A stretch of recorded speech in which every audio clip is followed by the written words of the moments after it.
Good evening to one and all. It's a great pleasure in welcoming you all for yet another session of G20 International One Planet Cabinet. As we all know, week after week, we have been talking about different sustainability goals and the targets that have been set for 2030.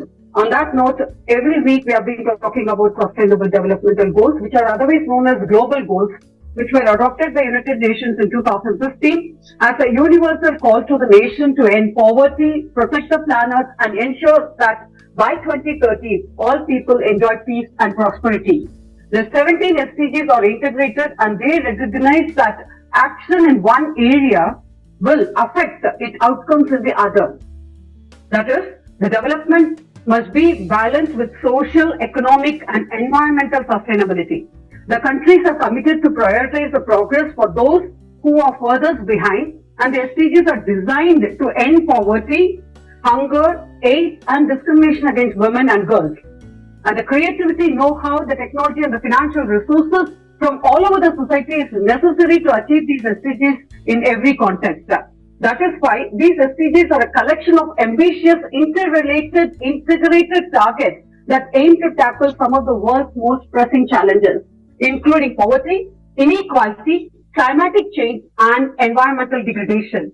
They are designed to be universal, meaning that they apply to all countries, to all the people, regardless of the level of development. So what is our motto to it? What is our contribution to that? Is that we create a planet and we collaborate with people and we contribute for the partnership and we catalyze for the change such that we are leading our communities with the pathways ahead. On that note, G20 International One Planet Cabinet have 5 pieces as a vision for the sustainable development, that is people, prosperity, peace, partnership, and planet, with which are working towards the 17 SDG goals. That is moving ahead in this regard, that is no poverty, that is SDG people, which is SDG 1 is no poverty, SDG 2 is no hunger, SDG 3 is good health and well-being, SDG 4 is quality education, SDG 5 is gender equality. All these come under the category of people, whereas the prosperity ahead, SDG 7, affordable and clean energy, SDG 8 is decent work and economic growth, SDG 9 is industry, innovation, infrastructure, SDG 10 is inequalities, and SDG 11 is about sustainable communities. When we talk about prosperity, now we are moving ahead to the people part of it. When we talk about people, what is more important is that the culture, the fabric of the culture is very, very important. On that note, we are united on this platform one more time today, one other week, celebrating heritage, culture and tourism with our presidency as a roadmap treasure boosting economy and price, which is an equilibrium of the world economy fabric. On that note, we are joined with very eminent guests today. Allow me to introduce the guest for the day. Srividhya, the head of Isckon UAE. Thank you, sir. Thanks for having you with us today. Isckon UAE is an organization that is deep-rooted in Vedic culture and inculcates faith in scriptures and people of all ages and groups to be dogged in the culture and openness to relish all cultures of the world with respect to the mindfulness.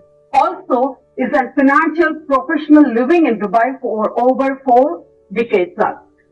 So, on that note, we would allow me to present our guest before you, Srividhya. Thank you, sir. Thanks for joining us. Over to you. A warm welcome to you, sir. Thank you so much. Thank you very much. Very happy to be here in this forum today of the G20 International One Planet Cabinet 2025.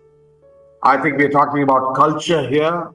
And yes, I belong to the Vedic culture and I belong to an organization that works on spreading Vedic culture. But we have a great need in the whole world to be able to respect each other's culture. I would use it more than the word tolerance. Many times the word tolerance is used. Tolerance, I see, is more something that it is something different, but I am tolerating it in one way, but then I would like to say that the best way to use here is how we can cherish each other's culture. Variegatedness in this world is important. There are more than 3,800 cultures worldwide. I come from India, which itself has got so many cultures in every state. And so you can imagine how many thousands are there in terms of variegatedness right in India. I think we all need to cherish our culture. We need to relish our culture, but we need to be also rooted in our culture. If we need to be civilized human beings, then we need to be cultured.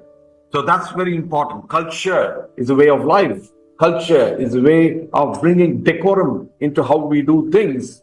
Not only looking at a futuristic way of how we manage it and how these days it's a potpourri of cultures. We learn from each other's culture, and while we have to respect and move on in life, and the need for all of us to also respect the culture of our past, the culture from which we belong to, the culture, and most of the culture and the knowledge of the culture does not only come from understanding from our own parents and grandparents in the society, it also largely comes from the Vedic culture. In our case, it comes from our scriptures. So there's a need to understand cultures. There's a need for us to understand scriptures. There's a need in the whole world for people to understand and respect each other's cultures. People are going to be different. How to celebrate this diversity, how to respect each other's culture is something that's very important for all of us. And if we want to be a part of United Nations, we need to know how to celebrate this variegatedness in culture. That is very, very important. And so culture is a very important pillar for social cohesion, education, cultural preservation, education in terms of normal materialistic education as well. Every family, every individual has a responsibility to bring up his family with the culture that he has and to bring in the respect within culture. Where we have in the ecosystem people working together, people that belong to different cultures working together, respecting each other, then there is this cultural diversity that makes things happen. We all know that even two brothers in the same family may not be having the same mood and vision and the same way of dealing with things. But when we see the whole world and various cultures, not just beyond a state, well beyond a country, beyond religions, beyond faith, beyond professions, and here it's a question of culture of different strata of life, all that contributes to a country, contributes to the well-being of the entire world and a society. If we are doing trade, if we have cultural exchanges, all of this needs tolerance and recognition of each other's culture. We need to know, while following our culture, not to tread into the other's culture. As a person following the Vedic culture, we believe in ahimsa, non-violence. We believe in dharma, righteous duty. We believe in seva, selfless service, not doing something for something in return. We just believe that the Lord has given us this body, and our duty is to see that we serve humanity. We serve all the cultures. We teach people, reach out to people, bring them into a culture, make them civilized. The Shastras say that there's no room for somebody who's uncivilized to live within a community. So we are civilized. Though in the modern day and age, we see so many wars that happen, we see something that don't happen fine. But if we know how to tolerate each other, how to respect each other's culture, I think the whole world will develop. World will be peaceful with non-violence. And with that comes growth in trade, growth in cultural exchanges. In the olden days, I think they did it very, very well. Traveling from one place to another, learning about each other's culture. It is very important. I appeal to every one of the leaders assembled here today that they work on understanding their culture, as well respecting their own culture, as well respecting everybody's culture, and find ways by which we can bring these opportunities to exchange and know about each other's culture and respect every human being. And I would say, well beyond human beings, from the Vedic culture, we work on respecting every living entity, whether it be from the animal kingdom and bird kingdom, reptile kingdom. We respect everyone, and that's the way of life. Respect the soul. Respect the soul that is there in every one of us, because we are all creation of the same Lord. We may come from different cultures and we may look at the sun in a different way, but the sun is one, and let us all in that way look at how we can celebrate our cultural variegatedness. And that's my quick take from a Vedic cultural perspective. And thank you very much for giving me this opportunity to briefly speak to you, while I would like to listened to all your viewpoints. I had to just excuse myself because I'm getting into one other lecture right away. Please forgive me, but I'll definitely view the recording. And thank you, Srividhya, and all of you wonderful G20 participants for culture. It's a wonderful thing. And I think this is my first time that I'm actually attending a session like this. Very inspired to attend more sessions. Thank you very, very much. Namaskar to you. Thank you. Thank you so much for this inspirational start. Yes, Dr. Vasanthi Irina Williams, I am sure you want to say something.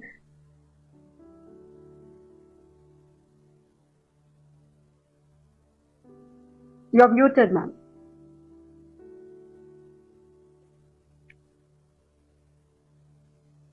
Sir, you spoke so well about culture, mentioning how, presently people from various culture are working together, and that is the normal now. Unlike a few decades ago, where people of a particular culture would actually work in an organization. Now, the normal is quite different. And you touched upon how important culture is in every aspect of our life. You, in fact, made us reminisce, go back to how significant culture is in our daily lives. Thank you so much, sir. I'm so happy to be part of this. Thank you. Dr. Elena Bostwick, would you like to say something? 1 minute. Just to finish the start, just to finish the introduction. Dr. Elena. Thank you very much. Respected dear Srividhya Sukumar, scientists, university professors, experts, ladies and gentlemen. A special thanks for invitation, Dr. Srividhya Sukumar, to be guest speaker and extended warm regards to be organizer this important virtual constant conference. Is a lecture is a professor is a very interesting special culture, very interesting for process culture and the process globalization. Process globalization in the world. A special, different culture, national, and important piece in the world. Thank you. Thank you so much.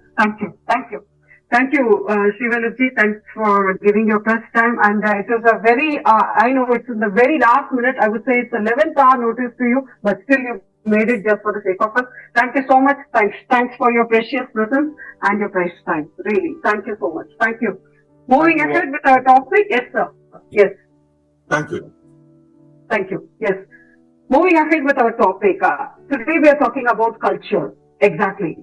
So what is this culture? Where does it define from? Where does it emanate from? A culture, as our chief guest was mentioning, a culture can strengthen social cohesion, support education, encourage cultural diversity, and stimulate sustainable tourism as well. All of which would lead to a positive impact of sustainable development. So when we talk about that, what could be the 4 pillars of sustainable culture that we are talking about? Definitely human takes the first place, social culture takes the second place, economic culture takes the third place, and environmental culture takes the fourth place. So these are the 4 pillars in which the culture is woven, integrated, interrelated with the sustainability culture that we are talking about. So when we practice and promote environmental and social responsibility in how we do business every day, through our partnerships of 1% of the planet as path to the pasture or etc., whichever way that we take it, definitely culture plays a very integral part in defining our sustainable development.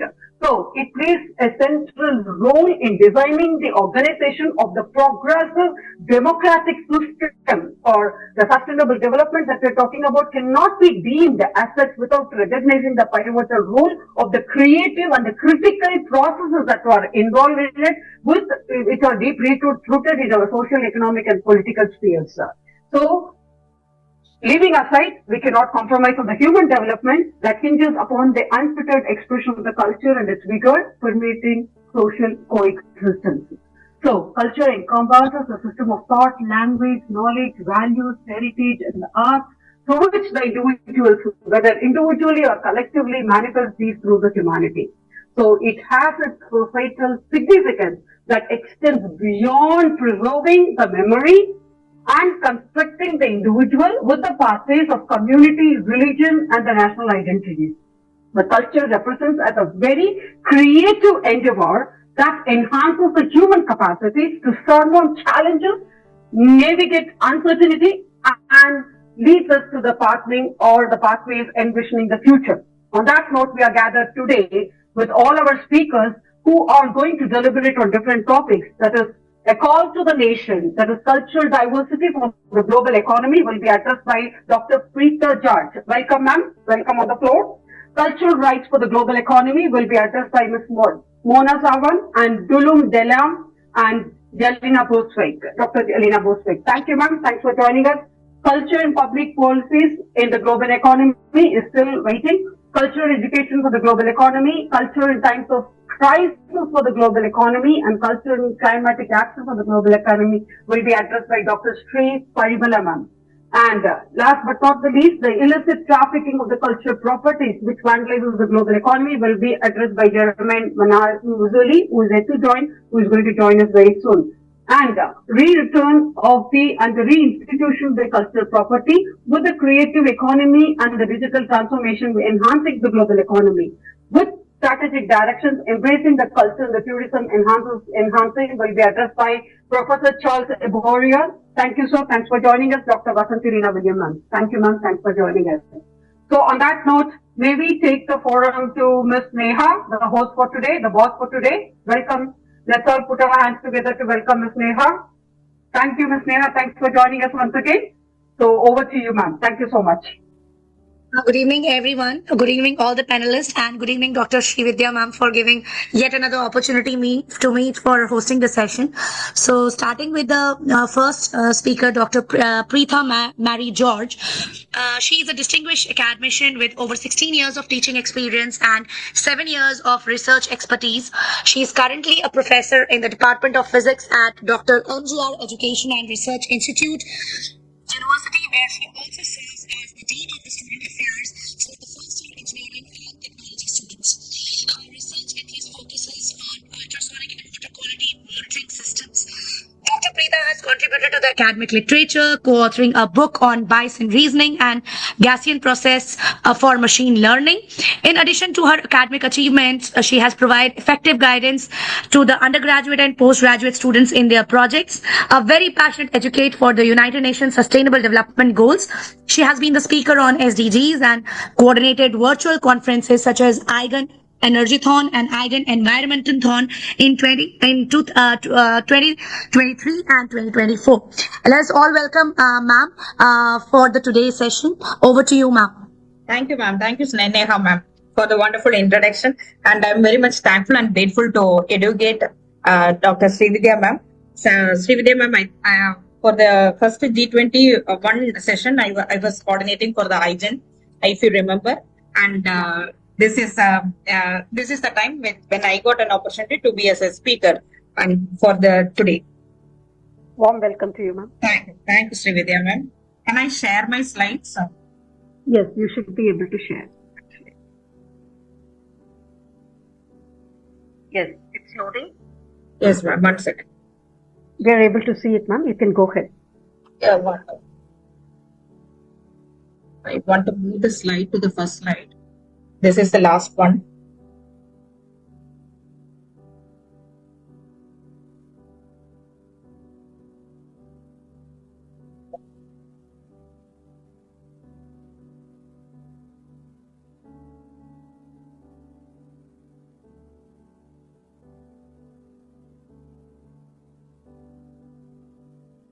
Yes, Srividhya, ma'am, can we proceed, ma'am? I hope my screen is visible.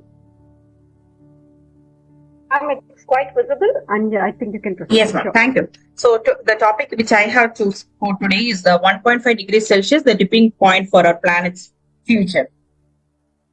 So, global warming. Global warming is one of the greatest challenges what we are facing today for our planet, and it is a long-term rise in the Earth's atmospheric temperature to the surface of the Earth due to the fossil fuels and the carbon dioxide gases and the greenhouse gases. In this context, global warming, the the pre-industrial time refers to the period before the widespread usage of the transportation as well as the industry. That was nearly between the mid-century of 1850. To address this urgent crisis, nearly every nation came forward and they have come together under the Paris Agreement with a bold target that to limit the global temperature and to not to rise the temperature above 1.5 degrees Celsius.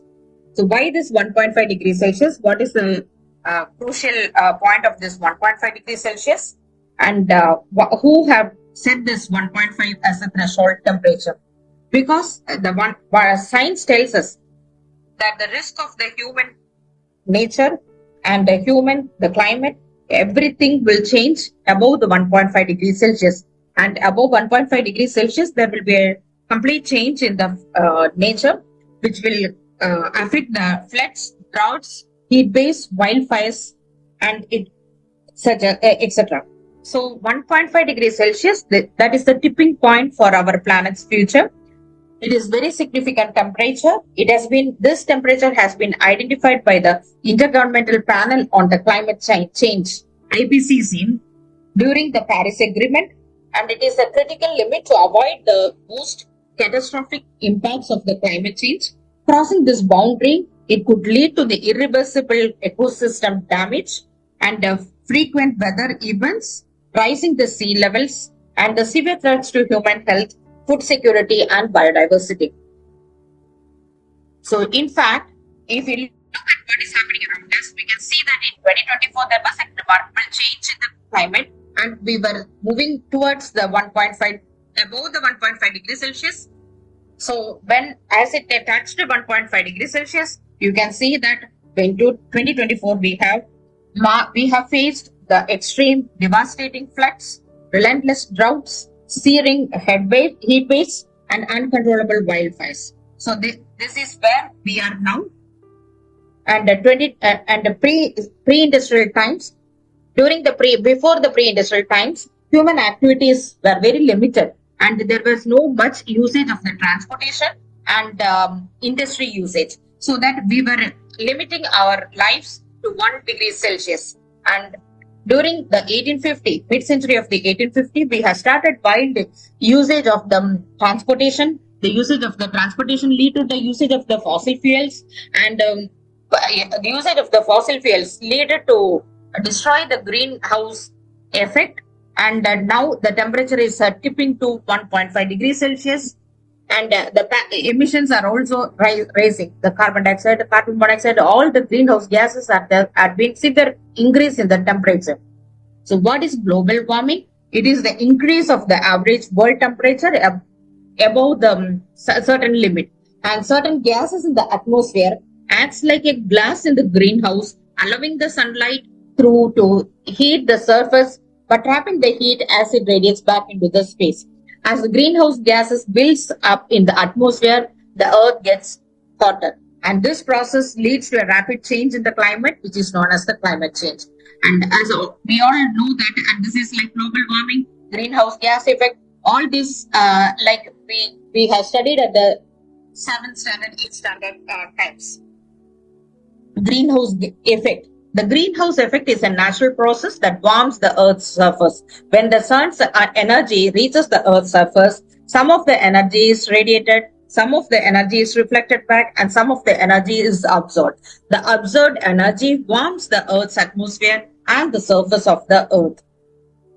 Temperature rises. You can see that there is a temperature rise from 0.5 degrees Celsius to 1.5 degrees Celsius as we are traveling from 1850 to 2024. And you can see that the temperature was limiting up to 1 degree Celsius till 2000, and in 2020 it has tipped up to 1.5 degrees Celsius, and 2024 till 2020 to 2025 it is maintaining 1.5 degrees Celsius. And this 1.5 degrees Celsius, when it is tipping the 1.5 degrees Celsius, there will be changes in the life of the humans. There will be a change in the climate change and the nature also. You can see that, and this is directly related to climate change, nature and the people. Climate change, nature and the people, three are interrelated to each other. as there is a catastrophic changes in the nature, it will affect the climate, and climate will affect the people. And the people, this is irreversible also. And what are the effects of the global warming? There will be rise in the temperature, threats to the ecosystem, climatic change, spread of the disease, high mortality rates, and the loss of the natural habitat. And how can we stop this global warming? We can stop this global warming by reducing the usage of the transportation, which is very alarming now, and using the energy saving appliances, and promoting the green 9 mantras, then use less hot water, and protect the earth, protect our mother earth, and raise the awareness and stop the global warming. And we have to make a strong call to protect this nature, and we have to create awareness about the students of our nation. And climate change will affect our health also, and climate change is directly affecting the lungs, which is very important and alarming for the human life. Extreme heat, air pollution, plant pollen, and flooding, all will cause us directly related to the lungs and respiratory problems also. And if the due to the rise in the temperature, already as we know that climate change or the global warming, that is the rise in the Earth's atmospheric temperature, that will, the higher temperature will help to more carbon dioxide to be in the atmosphere. And the plants produce, because of that, plants produce more pollens, and as the pollen production is more, it may affect the lungs, and it may cause the lungs diseases, asthmatic problem, and allergic. Extreme heat can also be a symptom of the lung disease. High temperature increases the risk of the droughts, air quality, and the dirt in the atmosphere, that again will be directly affecting the lungs. And what we can do against this is that we can campaign for the green spaces, and we can take green actions, eat green, and be smoke free, be a green patient. We can advocate all these practices, and we can be a green advocate. And I want to introduce you this, all of you may be knowing Greta Thunberg. And Greta Thunberg is a Swedish climatic activist, and she persuaded her parents to reduce her home, reduce the family carbon footprint, and she started this at the age of 15. She protested outside the parliament of the Sweden for the climate change, and she continued the school striking every Friday until the Sweden was in compliance with the Paris Agreement. Her youth and the blunt speak fueled her to rise as the status of the global icon. And by this, I would like to thank again Educate and all the speakers, and I wish you a great day. Thank you, Preeta ma'am. Definitely, it is like a call to the nation, and you have covered almost all the points when we talk about embracing cultural diversity for the global economy, relating it to the climatic adaptation, starting from the climatic adaptation, and you ended up with the cultural diversity. That's what I could say. Well, as you rightly mentioned and highlighted there, in today's world, interconnected world, the cultural diversity is a vital component of the global economy. And the benefits of the cultural diversity, I think you highlighted on the innovation part of it, with diverse perspectives drive innovation and creativity, with the global understanding that fostering global understanding, cooperation, and peaceful resolution of conflicts, and also working in congeniality, understanding each other, giving room for each other, such that we are able to handle the climatic adaptation as well. And also in the process, definitely it is enhancing the economic growth as well as giving a room for inclusive workspaces in the markets to attract the top talent, driving the business growth and with increased competitiveness. And two things that you have mentioned, education and training, which is a key thing, which will definitely promote cross-cultural understanding of the people, and also which will help to foster the inclusive workforces and that value and celebrate diversity with the cultural exchanges or the programs that we can work in partnership, thereby enhancing and implementing with policies and procedures which will promote diversity, tolerance, equity, and inclusion. And definitely all this will lead to the increased economic growth, job creation and innovation with the social benefits, social cohesion, and also about the handling about the climatic adaptation and the threats, climatic mitigation, which is being there. Thereby, to sum it up, embracing cultural diversity will promote global citizenship, empathy, understanding, and let's all work together to promote the cultural diversity and create a more cohesive, inclusive, and a prosperous global economy. Thank you. Thank you, Prita ma'am, the takeaways from your deliberation today. Thank you. Thank you so much. Thank you. It was a wonderful, and it's always a lovely having you here, and we would like to have you more and more in our Yes, ma'am, definitely. I am also eagerly waiting for you, working with you. Thank you. Thank you. Yes, over to the boss now. Thank you. Thank you so much, ma'am, for your enlightening session on the topic today. And next we move on to Mona Sawan. She is passionate about driving transformation in education. She specializes in empowering educators, students, and institutions through leadership, digital citizenship, and educational technology. Her work bridges innovation, mental health, and professional development, fostering inclusive and future-ready learning environment. Thank you so much, ma'am, for deliberating the session, and over to you, ma'am, now. Greetings, everyone. Today we will explore how culture and education fuel global growth, consider Japan's emphasis on teamwork and precision, cultural value that drive its manufacturing excellence. Meanwhile, Finland's education system, known for creativity and problem solving, prepares its workforce for global tech leadership.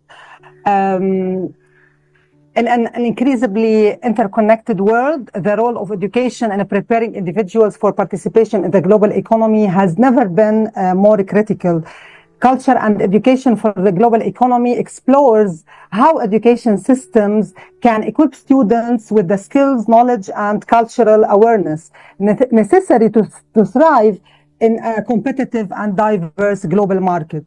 This presentation examines the impact of globalization on education, highlighting the importance of multilingualism, digital literacy, and cross-cultural communication in shaping a globally competent workforce. Within this foundation, let's identify the key pathways to global economic success. So, pathways to global economic success requires three pillars. First one is the skills. Example, Germany's vocational training model creates highly skilled technicians sought worldwide. Second, it's the second skill is the knowledge. South Korea's focus on STEM education fuels its tech dominance. Third skill, which is the values. Scandinavian nations prioritize sustainability, giving them an edge in green industries. These elements prepare nations to compete and collaborate globally. To see why these pillars matter, let's examine today interconnected economy. So a smartphone supply chain illustrates this perfectly. Designed in California with the chips from Taiwan, assembled in Vietnam and sold globally. It relies on cross-border collaboration. Similarly, a financial shift in the United States can impact jobs in India's IT sector. So our economies are deeply linked. So navigating this complexity demands the global competence, which start here. So let's take Singapore so its education system blends Western critical thinking with the Asian discipline, while its multicultural society fosters adaptability. This combination has made it a global business hub. So competence isn't just about skills, it's about understanding cultural contexts. like how silence in Japan signals respect during negotiations. Let's break down the specific educational priorities that build this competence. Three areas are critical. First one is the international relations. So the Netherlands, a trading nation, teaches students EU policies and the global economics early. Multilingualism. In Switzerland's fluency in French, German, and Italian fuels its diplomacy and banking sectors. Digital literacy, Estonia's tech-savvy education system, like Skype, and a thriving governance model. How can education systems embed these priorities? Let's explore proven models. Two standout approaches, which is international curricula, like the IB program used in 150 countries, emphasizes global citizenship.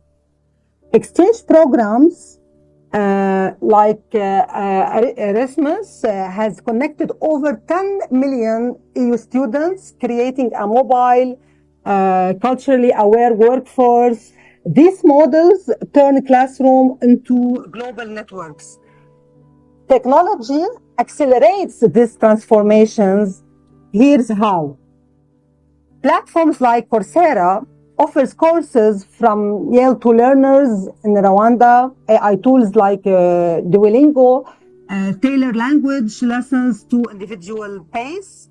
Meanwhile, virtual labs let Brazilian students collaborate with peers in Norway on engineering projects. Geography is no longer a barrier to world-class education. Yet, technology's promise isn't evenly distributed. Let's address the gaps. So while a student in some cities uses AI tutors, another, like in rural Kenya, lacks electricity, economic disparities persist. 50% of schools have no internet. Cultural barriers matter too. Some societies resist online learning, fearing it erodes traditional teaching. Bridging these divides is urgent. Thankfully, innovative strategies are emerging to tackle these challenges. Here are the successful solutions. First solution is the partnerships. Microsoft's education transformation framework helps governments modernize the schools, and also curriculum reform. Australia integrates knowledge into STEM, fostering inclusivity. Skills focus. Dubai's future accelerators trains youth in AI and the blockchain for emerging jobs. So collaboration is key. No single nation can solve these challenges alone. To close, let's reflect on the bigger picture. Okay, so education for the global economy is crucial for preparing students to thrive in an interconnected world. It requires an emphasis on multicultural understanding, digital literacy, and the global collaboration. So from Finland's classroom to Kenya's mobile learning labs, culture and education are rewriting economic rules. So by investing in both, we don't just prepare workers, we shape problem solvers for a world without borders. This question isn't whether we can afford to act, but whether we can afford not to. Thank you for listening. Thank you, Ms. Mona Savin. What a brilliant deliberation, really. Thank you. Thank you. Almost, you have moved away from your area, what your key things that, and you have covered it on the whole, making it more constitutional, like this is what is to be done, better do it. Maybe like You have taken few inspirations from the previous speaker, Dr. Preeta Judge, I think. Well, as you rightly mentioned, that cultural rights for the global economy refer to the rights of the individuals and communities. So when we talk about rights, what follows through are the responsibilities. So when we talk about the rights of the individuals and communities, we are already responsible to preserve and express it and benefit and exhibit it in the cultural heritage and the diversity as such to form a cohesive atmosphere that we're talking about. So what are the importance of cultural rights that you have mentioned about exactly the protecting the cultural heritage and sites, not only in terms of exactly the way it has been demonstrated or whatever thing, but with the practices and the traditions that we follow, that the way we manifest as a person is very important. So accepting with the tolerance, as our chief guest was also mentioning, the key word when we talk about cultural diversity is the tolerance. So encouraging diversity with the inclusivity in the culture and the cultural expression, that definitely will contribute to the economic factor as well, thereby empowering all communities and supporting all communities in terms of preservation and promoting their cultural identities.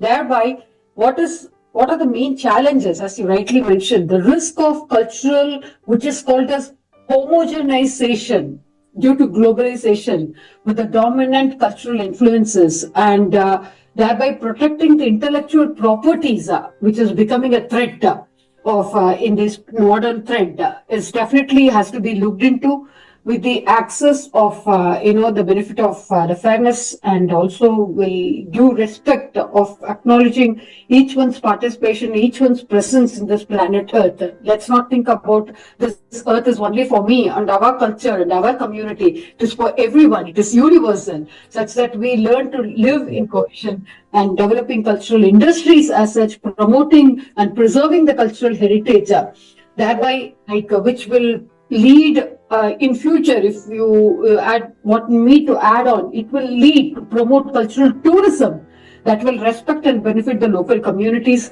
with all innovation and creativity, with new frameworks which are which could be highlighted thereupon from UNESCO, as the UNESCO's convention on the protection and promotion of diversity of cultural expressions, which talks about the human rights, the international human rights and the frameworks recognizing the cultural rights, thereby contributing to the sustainable developmental goals, integrating the cultural rights into sustainable developmental goals and initiatives.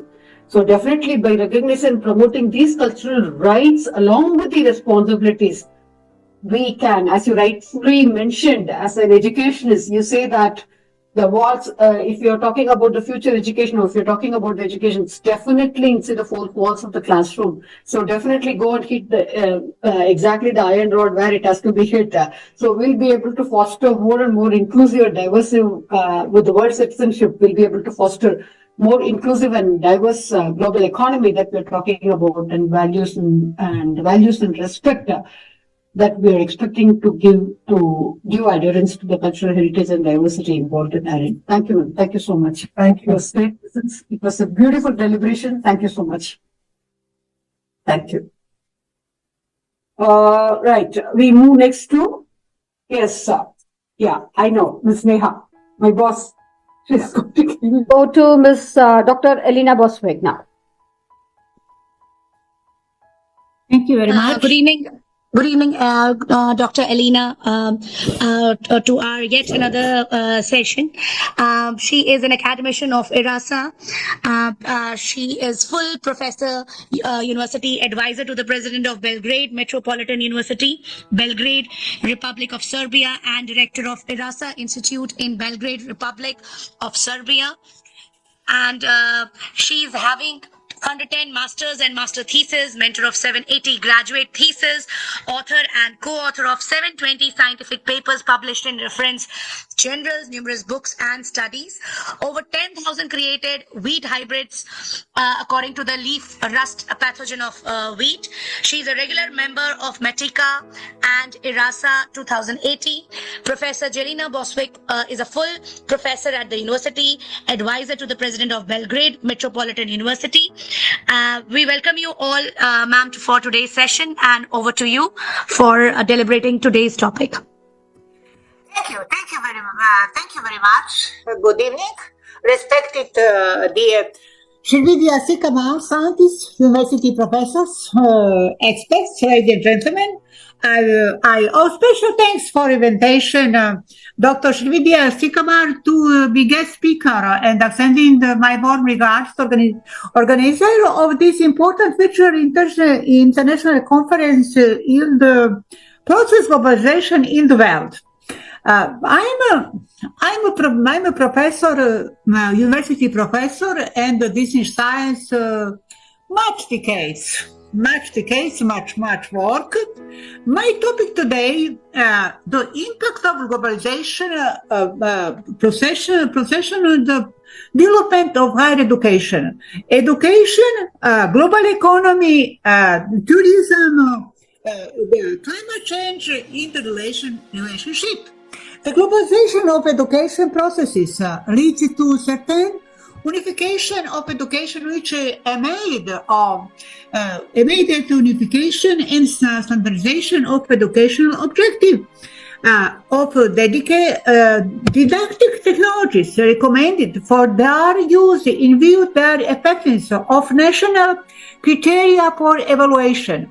Naturally, infection should not be absolutized, but used creatively to highlight to diversity of educational ideas and other distinctive characters in the field of higher education, and to link them more closely to business.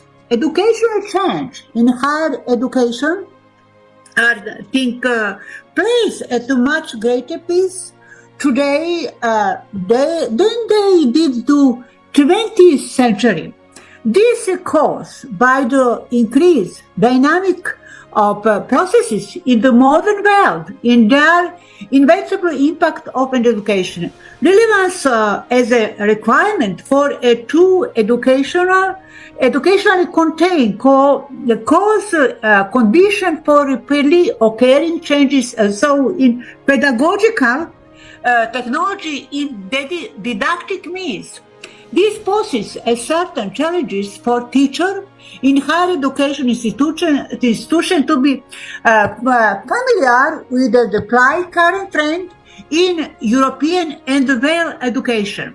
European is a bad economy now war Ukraine. Globalization, in can point the globalization process have complex impact on the characteristic of higher education and lead a rapid transformation. European education is a big problem. Business big problem. Economy big problem. Education is India, China. Better education in European now. USA have education problem, especially scientific problem, international project, international cooperation. Much problem economy process higher education. In this process, a number of challenges are emerging that can be overcome by the efforts of the global academic community with the unifying goal of forming a new public morality. In addition to many other effects, globalization has changed the situation in the field of higher education. Research conducted foreign independent researcher, national and international organizations interpret the results of the after warranty impact differently.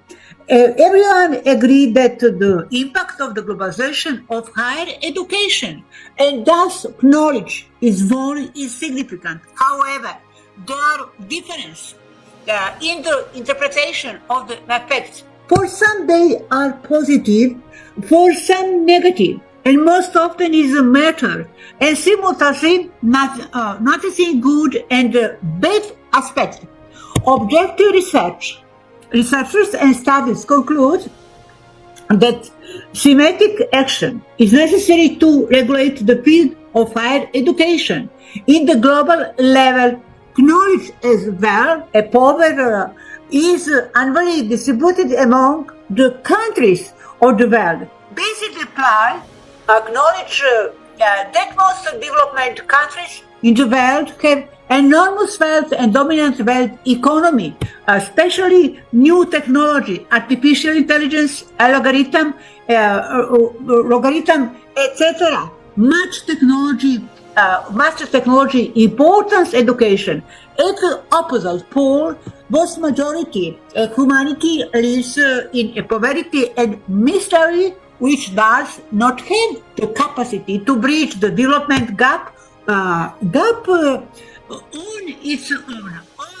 The country, the outflow of highly educated personnel and the commercialization education sector contribute in the depending of the difference between development and the development in region and country. In important globalization, higher education, brain drain, commercialization education, reform are the characteristic feature of modern society in the increasing influence of globalization process. They are making increasing process globalization in the war in the world. Today, have war 16 war in the world. Big war, Ukraine and especially Gaza. They are making their mark on the economic, political, and the cultural life and contributing to formation new globalization value. That's being done with the crucial role of education, which is shaping moral and cognitive potential of future generation. The ever narrowing boundary between the economic, culture, and political difference of individual countries and helping to shape common idea about educational goal and the pathway of global society qualification. Global education is a much problem in the world, especially global education different model. Globalization leads to change all aspects of the human activity, both individual and social, which inevitably reflect the field of education. Author Lee called the 21st century the century of educational mobility, global schooling, and this context education, or rather globalization of education, should and indispensable part discussion of education is a process importance context education in context globalization. Importance education, modern society, evidenced by numerous studies conducted, international organization that dealing with education policy, UNESCO, OECD, ILO, Council Europe, European Commission, etc., international organization. Their common feature education, fundamental resources, every national economy is long-term process development, exclusive quality human resources. This process, current theoretical approach, relationship between globalization and higher education is very important. Very important is neoliberalism. Neoliberalism in education. Education is important. Much country, African continent, African country global.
Thank you so much. I think ma'am has really highlighted almost cultural rights when it relates to the broad range of issues.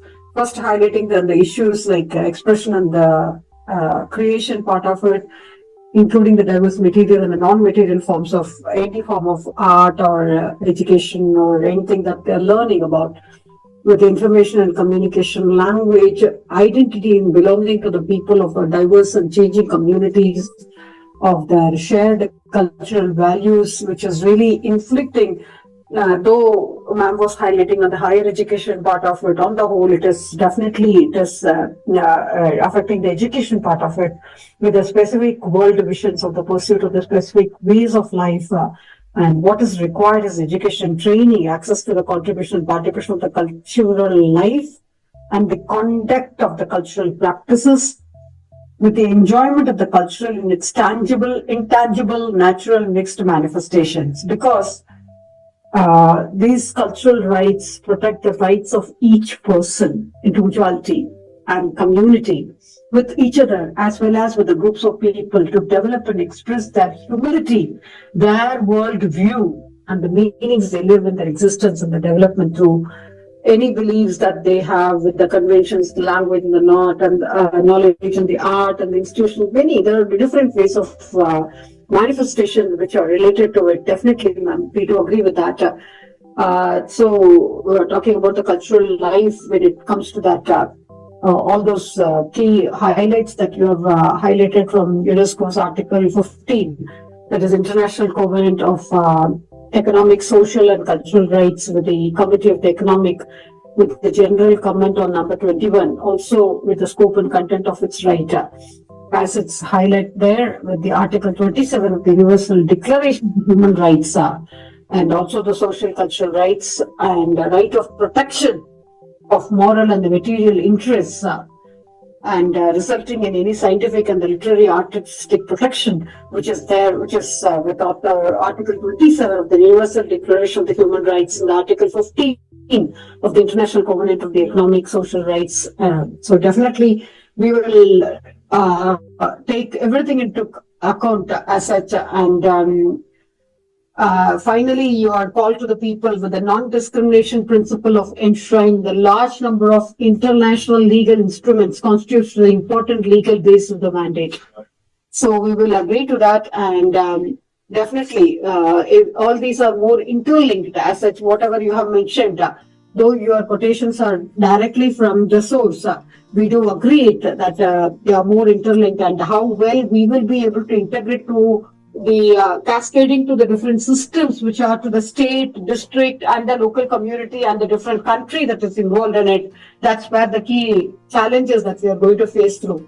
Thank you. Thank you so much. It's always a wonderful pleasure having you. Thank you so much. Thanks for those wonderful deliberations. Thank you. Thank you so much. Thank you so much, Tony. Thank you for you. Thank you for my friends, my colleague, my colleague, university professor, expert, scientific, and much international organization. Thank you very much. Thank you. And the way you say thank you, that's what the whole culture is all about. We are talking about culture, and this is what the culture is. I much work, projects, students, much work. Exactly. The way you conduct yourself speaks in volumes of your culture. Thank you so much. Yes. Thank you. I'm energetic. I'm energetic person. I'm work every day. Thank you very much. Thank you. Over to the boss, Ms. Neha, please. Thank you. Become the next speaker. I think it's Ms. Guru. Thank you. Thank you so much, ma'am, for your wonderful insights you shared on today's topic. And it is every time we see you, we also get energy. The way you are saying energetic, and we also feel so much energy in ourselves by hearing your sessions. So over to the next speaker of the session, Doyum Dilam. She's an accounting professional with a BSc in accounting and ICAN aspirant. Based in Nigeria, she's a bilingual in Hausa and Tia languages.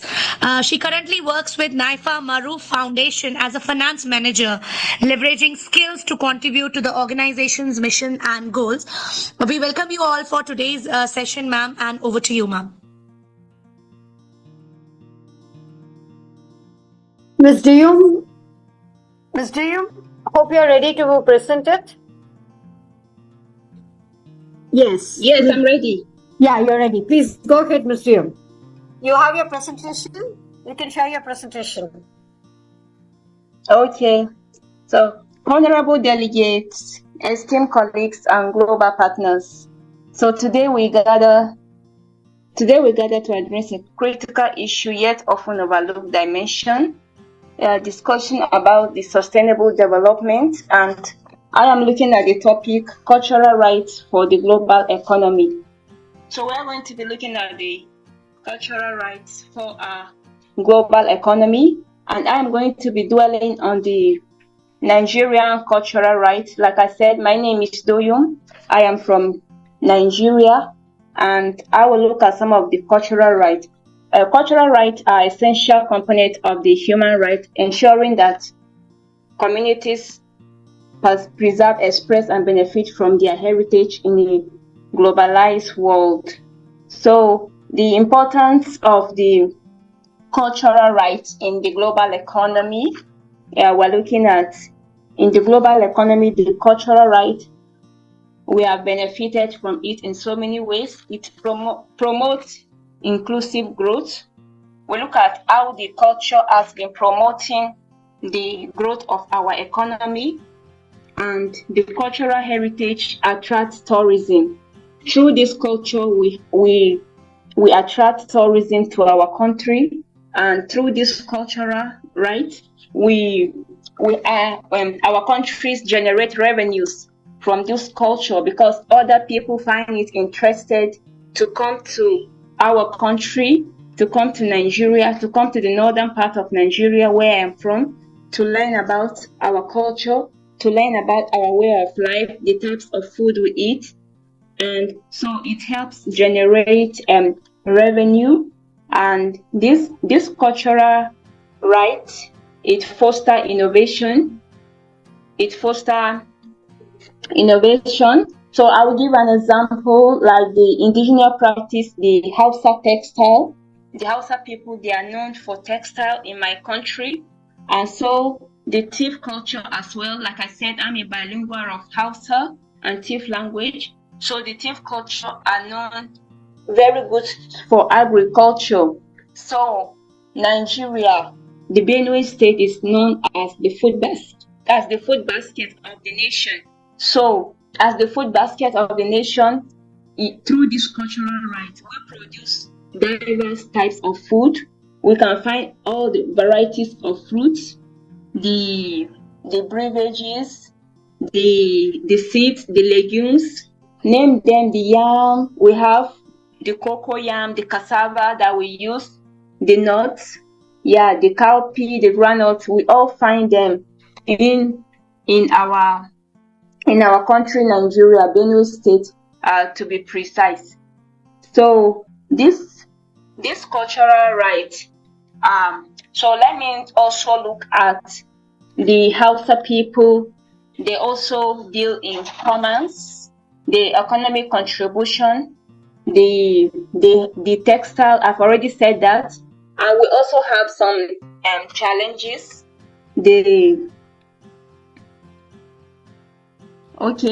So I'm sorry for that. Continue, Ms. Jill. Okay. Yeah. So like I said, my case study is I'm dealing with the Hausa and the Tiv people of Benue State. So the policy recommendation, so protect intellectual property, establish frameworks to safeguard traditional art. Thus, through this cultural right, it helps us to protect our intellectual properties.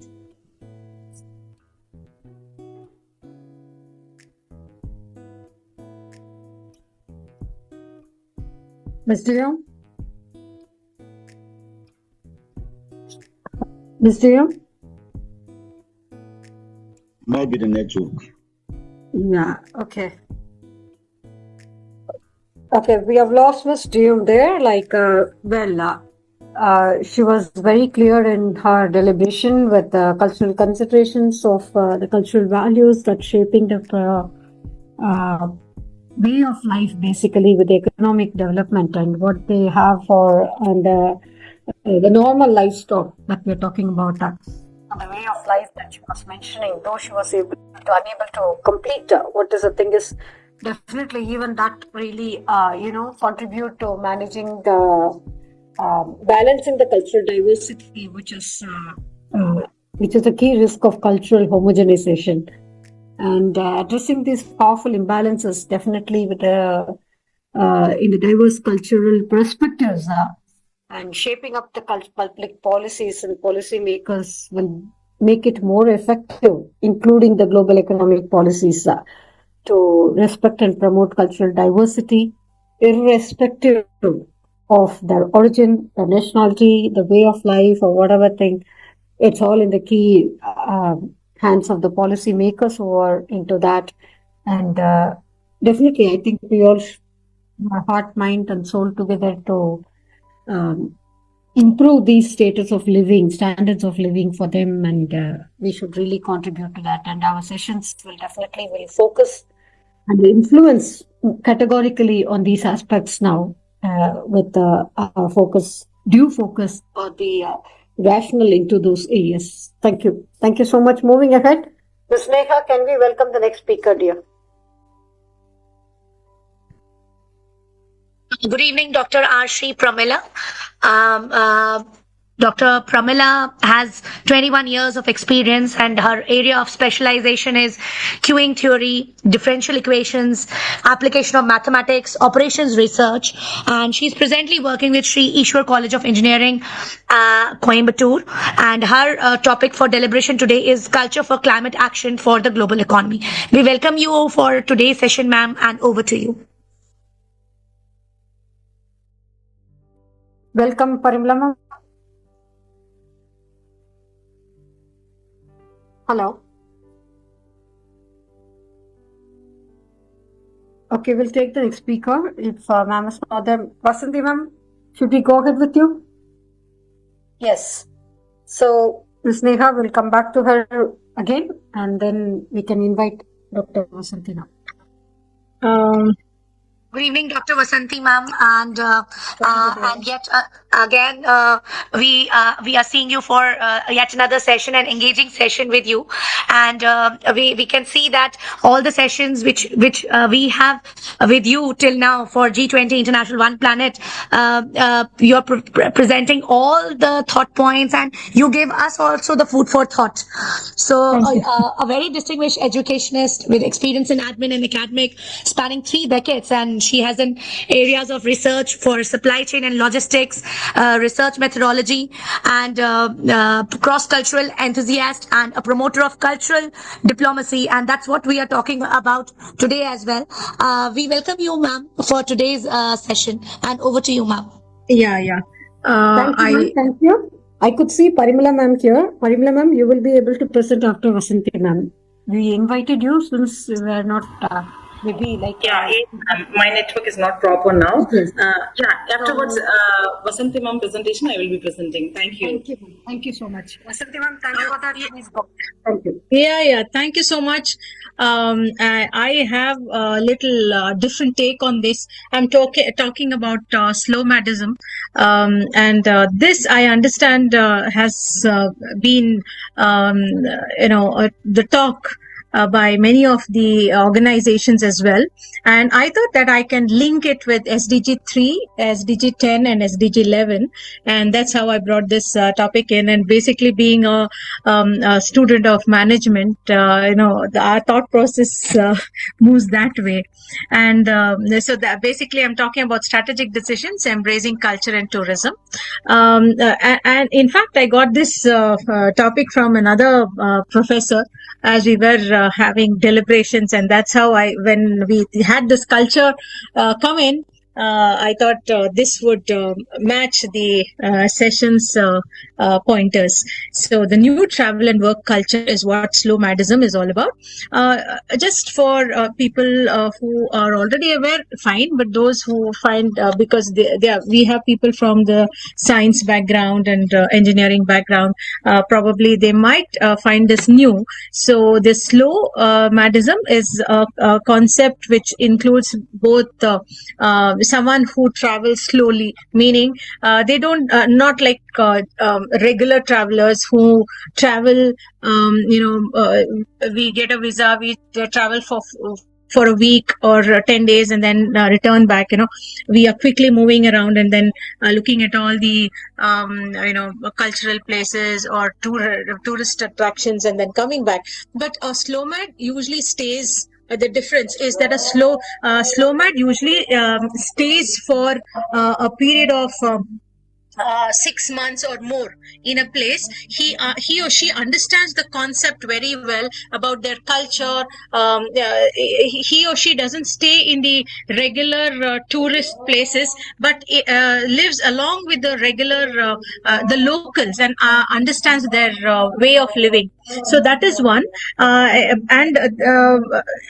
A little difference, because I also understand through research that sometimes the digital nomad is also taken as a slow mad, but there is a slight difference between the two. So this is just the basic about what slow mad is, because that's what my topic is all about. And then now I'm trying to link slow mad to how it can be taken forward by corporates and how that can help in climate change and enhancing culture and so on. So when we are talking about slow life movements, usually the slow mads look at simple locations and not at big tourist places or hotels, and there's less expenses. As I said, they stay for a longer period of time.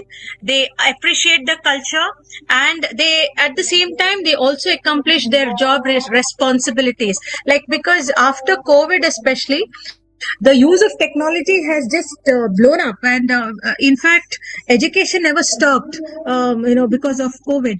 We were able to continue tutoring our students, and many of them, not many, almost all of them were able to complete their education through online exams and so on. So even reaching out to people, and what we are doing right now is also part of how technology has helped us. And so in one way, COVID has helped us understand how best we can think out of the box and make use of technology. And this slow madism is one among them, wherein we already have people working from home. So this is like, you're working from some other place, somewhere outside, where you're not only accomplishing your responsibility, but you're also, being part of the culture. Like the previous speaker, I am unable to get her name, from Nigeria. She spoke about how culture is helping the country, her country, the economy of the country is improving because of tourism. So this is part of it. Slow madism is a part of it.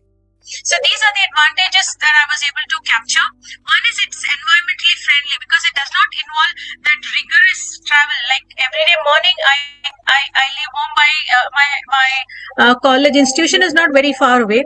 So it's just a 5 minutes drive from my home. So but then the rigor is there, right? Not only me, people staying a little further away, you take your vehicle, so there is pollution happening.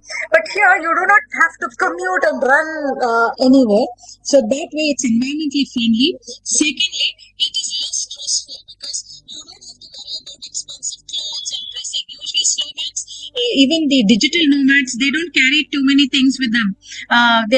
They live very simple, and so it is less stressful.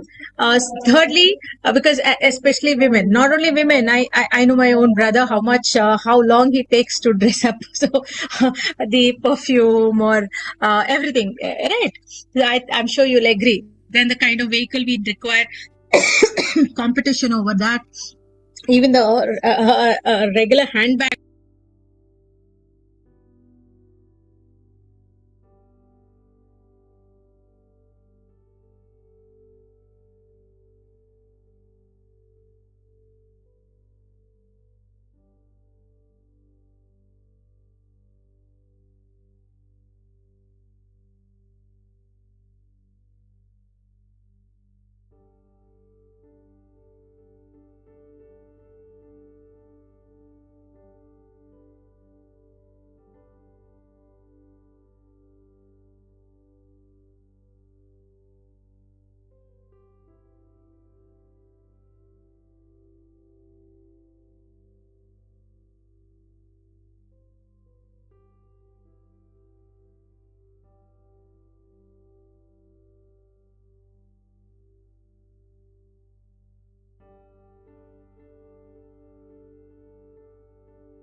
Well, that was commendable indeed, really.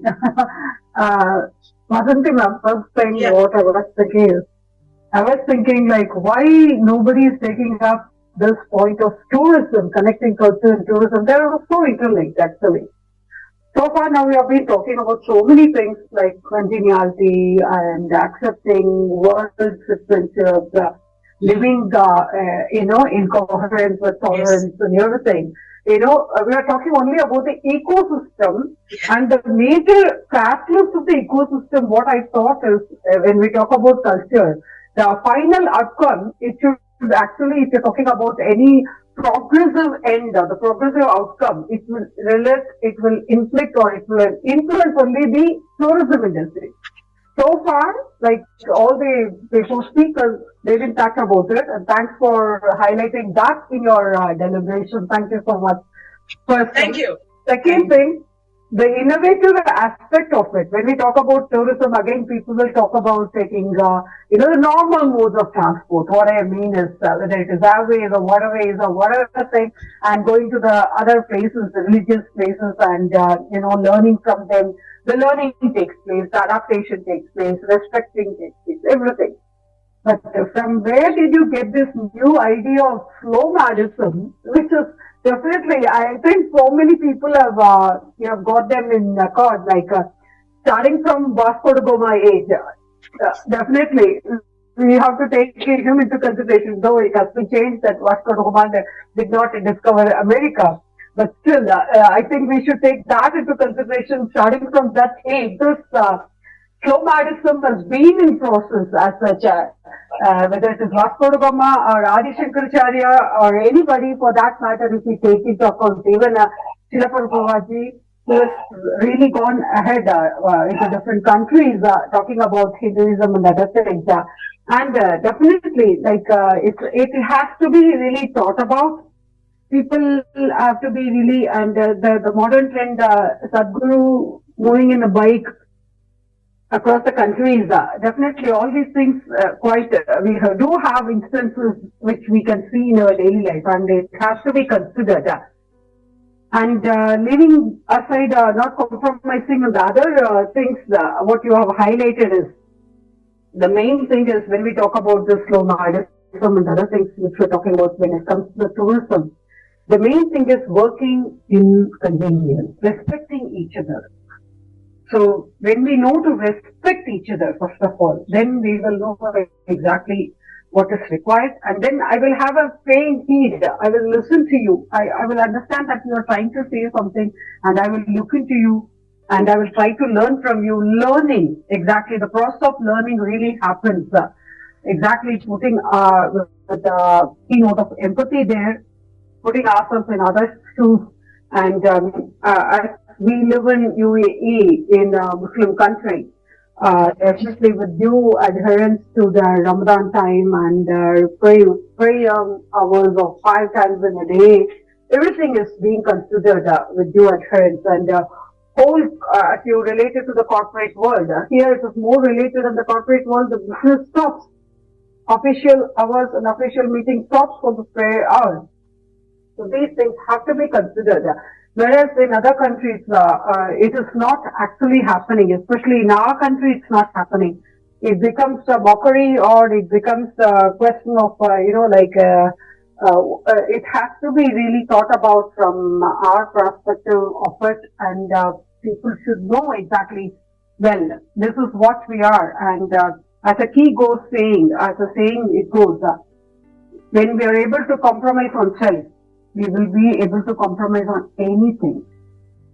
So that should not be the case, definitely. So,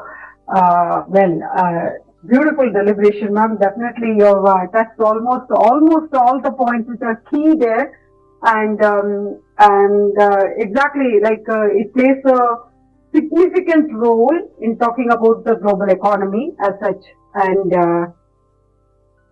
anything to be add on with strategic directions that we can talk about these things, like highlighting on cultural tourism and with authentic experiences, with the community engagement, such that we will be able to have more revenue generation. Also, people will move to different countries instead of just looking at them, and like they will have more and more job opportunities, and thereby we are not only talking about cultural preservation but also sustainability with the global competitive world. Definitely. Thank you, ma'am. Thank you so much. Thank you. That was a wonderful presentation. Yes, I'm sure Ms. Neha would like to add something to your presentation. So I would like to hear from her. Thank you, Dr. Vasanti, ma'am. It was really insightful session, and you have given a new word in my vocabulary list to be put in my mind, slow madism. And really, we are grateful to you that you gave us this enlightenment of this new word. And probably in my whole lifetime, I will never forget this word now. And specifically, it has been related to one of the key founders, which is related to culture.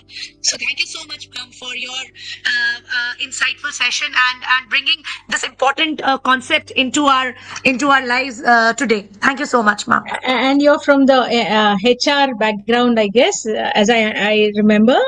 Yes. Yeah, Yes, ma'am. yeah. So that's the reason you find it as interesting. I'm so happy that you found it useful. Thank you so much. We are going to Parimala ma'am now. Thank you. Next, we have for the session Dr. R.C. Parimala, ma'am. She is an associate professor at the Department of Mathematics with 21 years of expertise, and her area of specialization is queuing theory, differentiation equations, application of mathematics, operations, research, and she's currently working with Eshwar College of Engineering and Coimbatore. Her point of deliberation on which she will be highlighting today is culture for climate action for the global economy. We welcome you, ma'am, for today's session, and over to you, ma'am. Thank you so much. Thank you. I really thank all of you in this program. Actually, I'm going to speak about the culture for climate action for the global economy, and actually promoting the cultural rights is a foremost duty for as a human beings. Preserve and protect the cultural heritage. Actually, it is a tangible or intangible to the foster respect to the understanding among the nations. Encouraging the cultural exchange programs that build in cultural expectations between all the countries also creates a pace. Combinations of the cultural appreciations by promoting the ethical presentations as in all tourism places will make the friendly moment between the countries. Actually, interchange between the cultural activities between the countries also. Actually, we want to know what is a cultural for climate action. That is C4CA. That is cultural for climate action. It is an arts of extension of service initiative to bridge the art and sustainability by providing the trainings and workshops, collaborative grant funded projects, and as well as special events for the arts and culture field. Actually, climate change is one of the major challenges of our life. This is also true for the cultural and natural heritage of humanity also. Culture plays a vital role in the driving climate action for the global economy.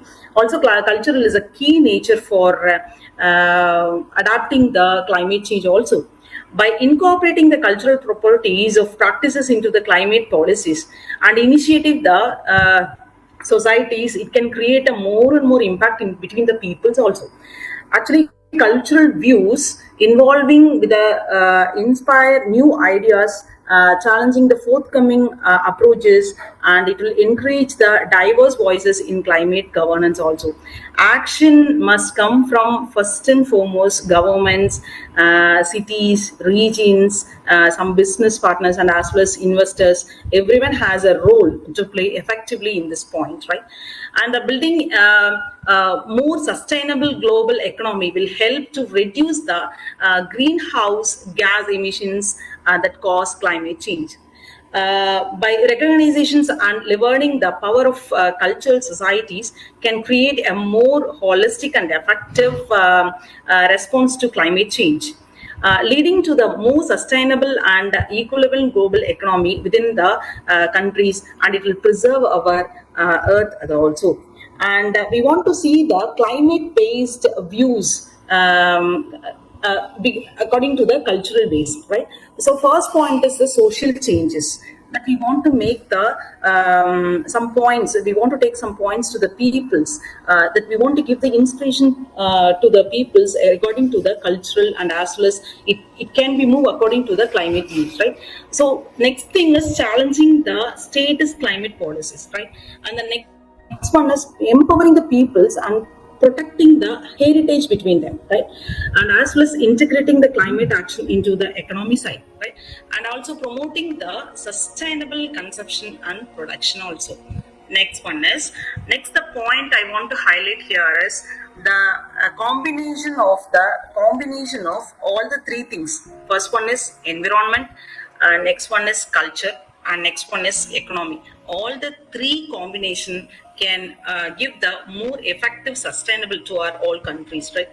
And next one is the climate action all over the world. I'm telling that the World Heritage properties serve as a climate change observations together and share informations on applied and tested monitoring, migrations and adaptation practices, right?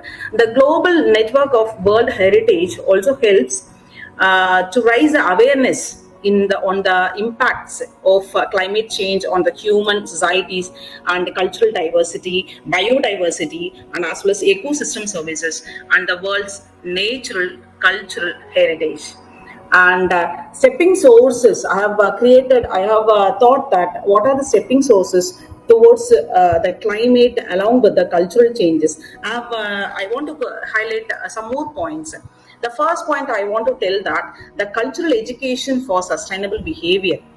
The first point, it is the integrate climate and sustainability themes into arts and humanities in the education. In the education will create more changes, because educating the students towards the cultural and sustainable behavior gives more result to preserve our earth. And teach respect for nature through cultural traditions to promote intergenerational knowledge transfer, involving some communities in proprietary storytelling and documentations. It will create the environmental good way to learn the educational programs. And next thing is towards talking about the industries. Some artists, filmmakers, and designers can shift the mindsets and raise the awareness of climate issues through storytelling to public, isn't it? So cultural festivals and media platforms also can promote the climate education and mobilize the communities around the environmental causes. Also, the music and performance arts have the power to mobilize youth and communities for global climate movements. And next step I want to tell you that is economic benefits of cultural climate scenarios. Green jobs in cultural sectors. It is a very biggest topic, because the agriculture is a foremost needable to live in earth, right? So as a human beings, we want to protect the agriculture ways regarding to that, because climate gives the more changes in the agriculture. If we have more changes in the agriculture, automatically the living things will be affected throughout the earth places, right? So preserving culturative supports social activities. You want to make some awareness to the cultural activities also. And as well as like urban planning and the cultural sustainability plays a vital role in the disciplinary activities, some cultural greening, protecting, right? And next is cultural institutions. I want to tell you that we want to give more importance to develop the cultural institutions as green innovators. And towards getting the projects, some innovations towards the agriculture and as well as climates, we can implement all the countries. It will give some more and more effective clean growth in the cultural and as well as in the climate changes. So in these points, I would like to thank you all, and I thank my professors and as well as my college, the Sri College of Engineering, Principal Ma'am, Chairman Sir and Director Sir, by giving me this good opportunity. And I also thank to Neha Ma'am and as well as Srividhya Ma'am making me in this way. Thank you. Thank you, Dr. Parivara. It was a wonderful presentation indeed. Though Thank you, ma'am. Thank you. Highlighting, focusing, you tried to focus, tried your level best to focus only on the climatic adaptation. I think you have generalized the whole topic with what all things seems to be done in different areas of such.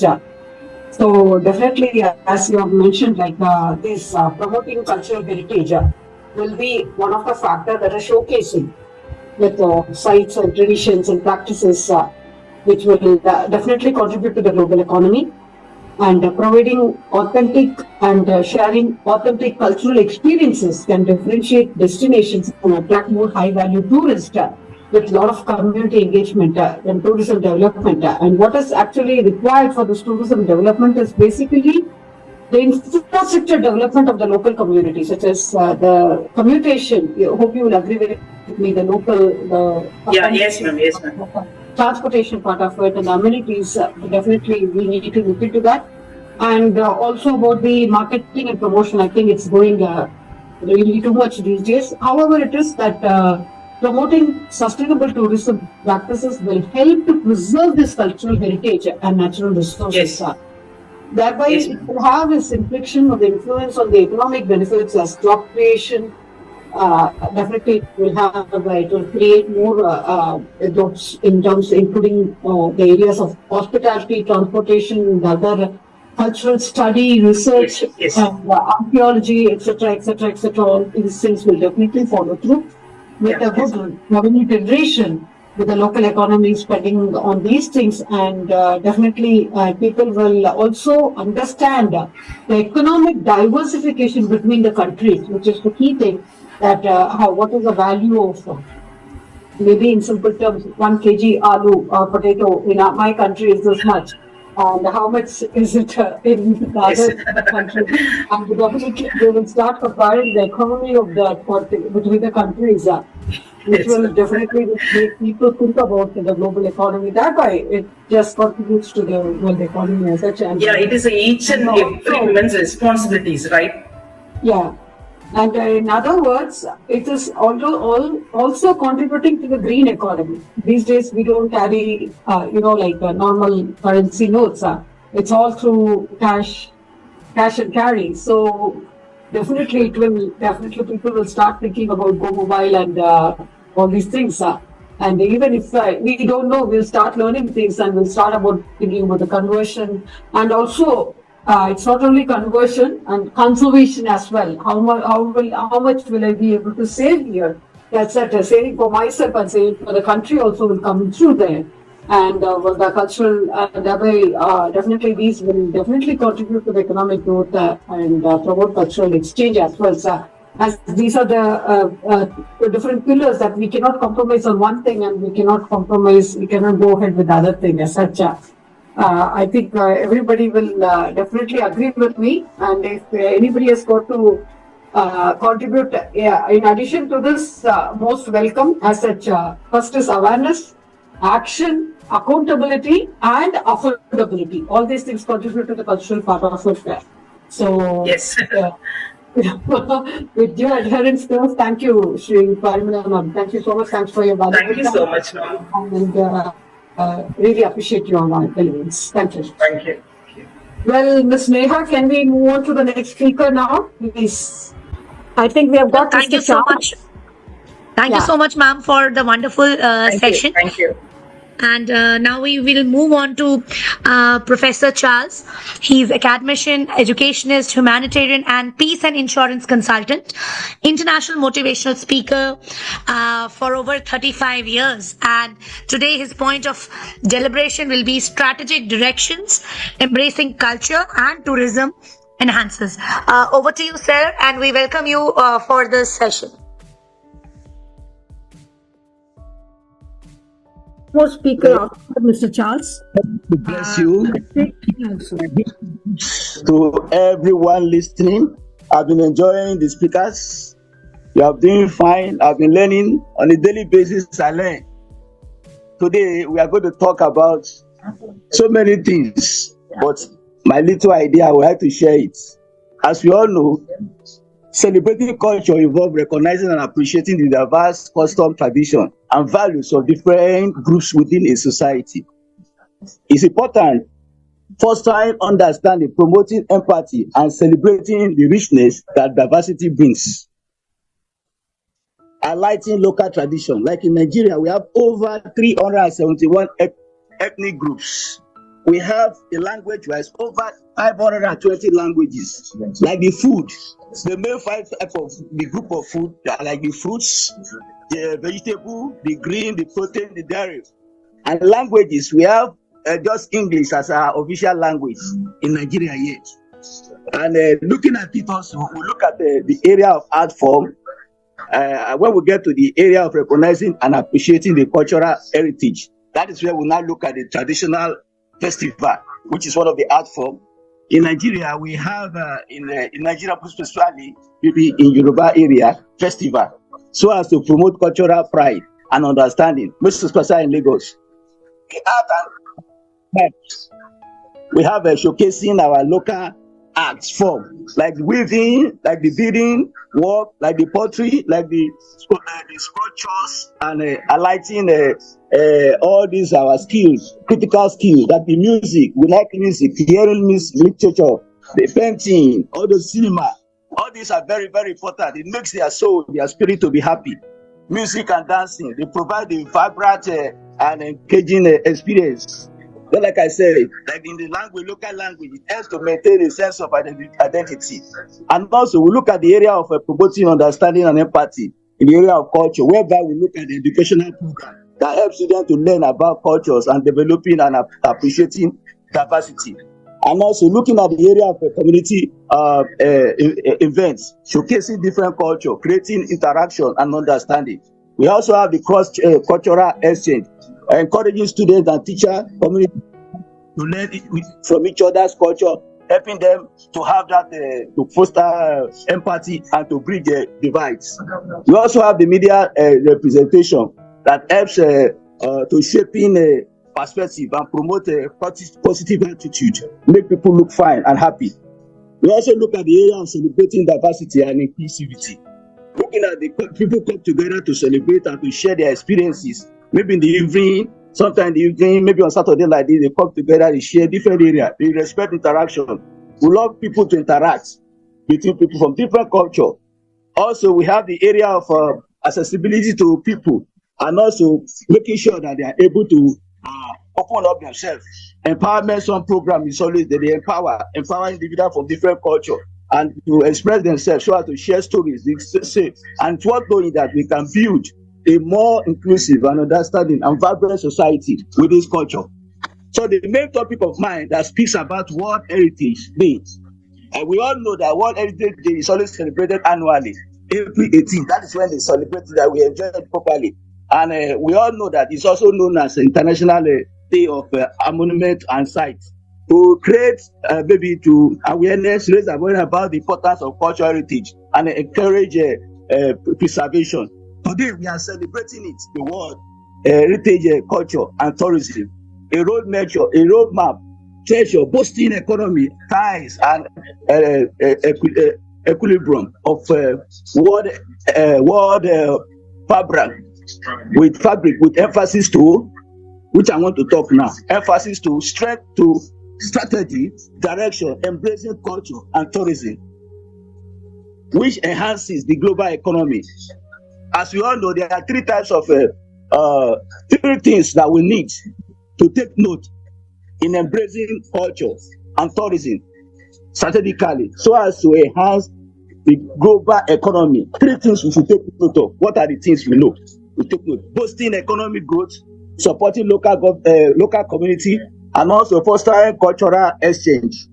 As we all know, tourism plays an important role in preserving cultural tradition and promoting international understanding. Tourism also focuses on cultural heritage and sustainable practices. Tourism also generates revenue. It creates jobs. It encourages investment in structural and local businesses. Celebrating the World Heritage Cultural and Tourism, a major roadmap. We also look at the area of celebrating it in a very nice way so that everybody will be happy and look fulfilled. In the area of cultural exchange and understanding, tourism brings about a global peace. We all need peace. That is what the sustainable development is saying now, that we should try to foster understanding and appreciate different culture and contribute to a more peaceful and tolerant world, which we need. That is what the SDG is saying, which we're all practicing and making sure that there will be global peace, irrespective of whatever is going on in any country.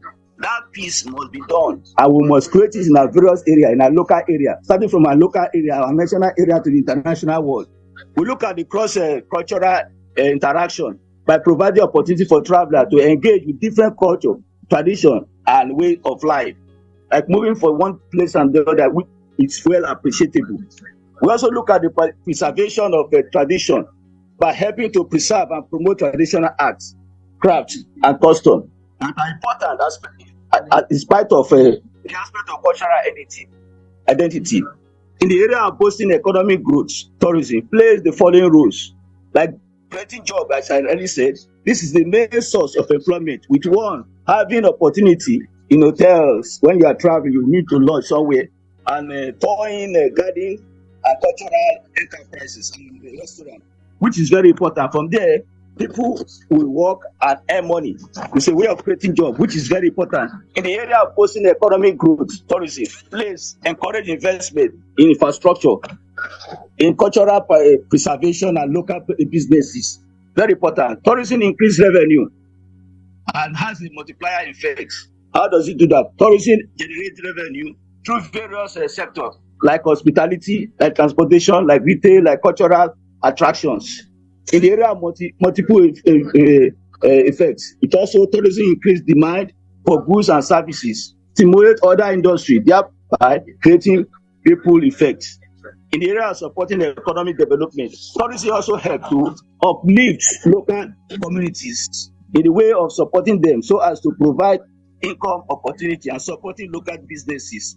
Tourism has a very good way of it can also incentivize the preservation and promotion of local culture and tradition, which I rightly said, thereby attracting visitors and boosting the local economy. Just like I said about Nigeria, some of the languages, some of the food, all those things, whoever wants may come and visit and see it themselves, which is very important. That is what we are saying. Tourism gives opportunity for investing in infrastructure such as road, transportation, so that which will benefit local community as well. Look at their traditions. Tourism gives room for local community to involve in management, operation of tourist activities, thereby empowering communities and ensuring equitable distribution of benefits. It is worth knowing that strategically, that tourism plays a paramount role, not like we have been saying, promoting education and awareness by educating both the visitors about the importance of cultural heritage and responsible tourism practices for sustainability development, which is what we are targeting. Strategically, tourism encourages sustainable practices, which will bring long-term success, such as minimizing the environmental impacts and also respecting local culture. By the time we do that, we see that the world will look fine and people will be happy. Respect is very nice. It's good we respect ourselves. By the time we respect ourselves, I'm telling you, people will bring their best and people will be happy, and that is what we are looking at. Strategically, tourism promotes local cultural heritage by showcasing and highlighting local heritage such as a festival, which are really a tradition, and also historical sites. All those places, visit all those important places that make people happy, because people spending that number of years, 120 years, 130, 150 years, all this, but the younger ones, they spend short day because they are not going out, they are not visiting. It nourishes you. You go to a different environment, you see how things look like, you'll be happy. It's at least makes you happy. We can also see some of this direction we should know about the strategies, like the development of unique tourism products, investing in infrastructure, and partnering with local community partnership, which is key in the SDG. By so doing, promoting sustainability, development goals by 2030, which we are all called to uphold by UN and the Council. As we all know, tourism plays a great role in sustainable development, such as by promoting environmental protection, cultural preservation, as discussed, and also community engagement, make people to be engaged from their local area to international area to their national area to the international area. Tourism stimulates local economy by boosting demand and services and products, creating jobs, increasing revenue, reducing poverty. As said earlier, reducing poverty. Yes, by the time we have all these things, why will poverty come? People are working, people are looking fine. In 2019, tourism contributed 10.4% to the local GDP, and the travel and tourism industry contributed $10 trillion. And in 2022, it was 7.6%, despite of the recovering challenges. What are the keynote take home we need to look at in this my talk? We have to look at the area of tourism. It's a vital component of the global economy, contributing significantly to GDP, employment, and economic diversification. The impact extends beyond those direct tourists, spending to encompass a wide range of economic activities. And also, we look at the area of effective tourism management. It's crucial to maximize the benefit while mitigating potential risks. As we all know, in spite of the positive effects of tourism, it is also good. We know some of the challenges. What are the challenges of tourism? We look at the area of, it's well known that we look at the area of potential environmental degradations. We look at the social inequality, and we look at the economic dependence. Appreciation. I'm appreciating God and also appreciating everyone listening. Appreciating my good sister who has been inviting me and inviting IIU because I represent IIU as the Vice Chancellor. Also, I give kudos to her, Dr. Sukumar, for inviting IIU, and I be the representative as the Vice Chancellor. And also my humble self inviting me as the founder of Dynamic Peace Rescue Mission International for just my little idea I've given. That God will come to bless every one of us as we have listened to the World Heritage, Culture, and Tourism Day. Thanks a lot. Thanks for all the speakers. Thanks for all our colleagues. Thanks for all the council. Thanks for all the listeners. Thanks for everybody. May God bless you all. Remain blessed. Thank you very much. Thank you so much. That was a wonderful presentation indeed, Mr. Charles. And when we know it is from Mr. Charles, what else can we expect? And whatever we are going to say, it's going to be less. So may I request Dr. Vasanthi ma'am to just give a brief summary and before we move on to the next speaker. Thank you, ma'am. Thank you so much.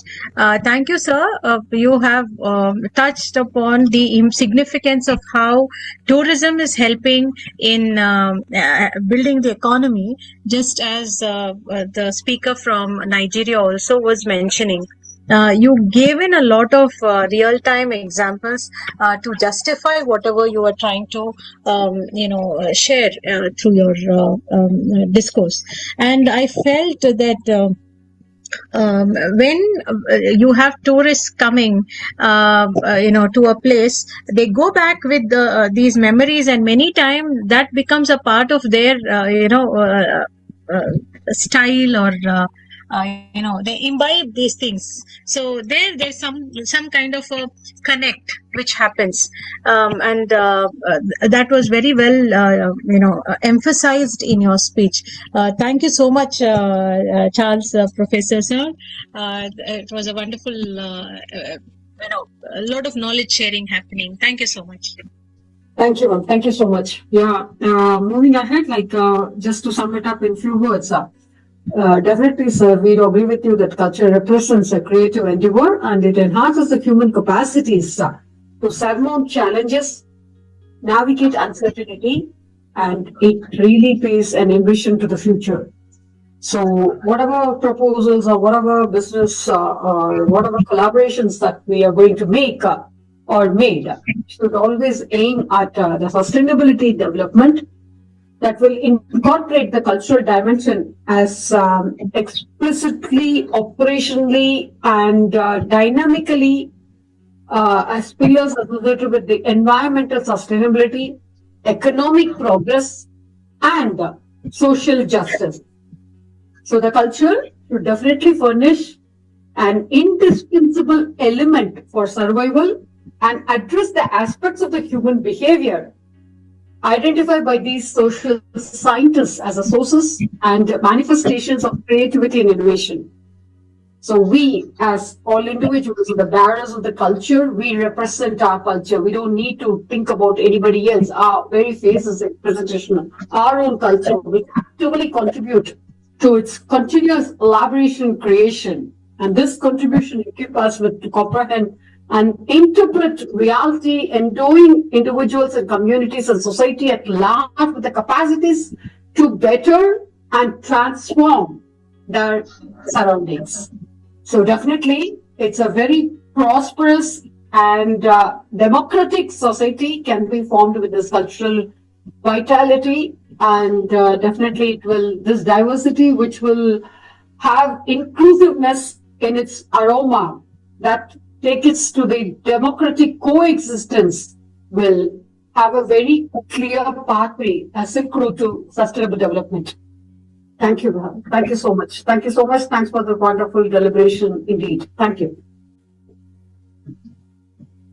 Yes, and so actually moving ahead, we used to have one student speaker always. This week we didn't have. So what we did, we only have Sri Krishna, our host, our beautiful host. So this time we said, Sri Krishna, let you join us as a speaker. So the last impromptu decision has transformed Sri Krishna as a speaker for today. So the new poster will be published with her insert, definitely, but she will go ahead now as a speaker. Yes, over to Sri Krishna. We don't have an introduction as it was a last minute insert. So Sri Krishna will introduce herself. She will introduce her topic and she will go ahead with the presentation. Is that okay, Sri Krishna? Yes, ma'am. Yes. Thank you, ma'am. Thank you for the opportunity. Please go ahead. Thank you.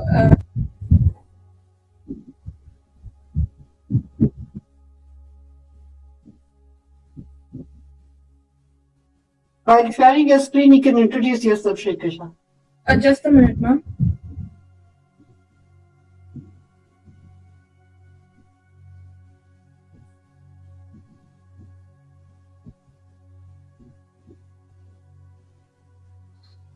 You are able to view the screen.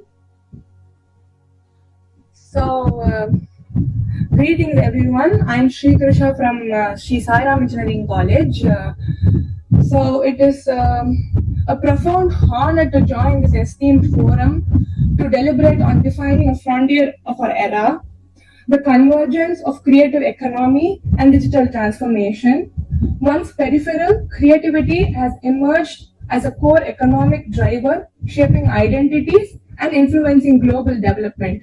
When paired with digital innovation, it offers a bold, inclusive path to sustainable economic progress.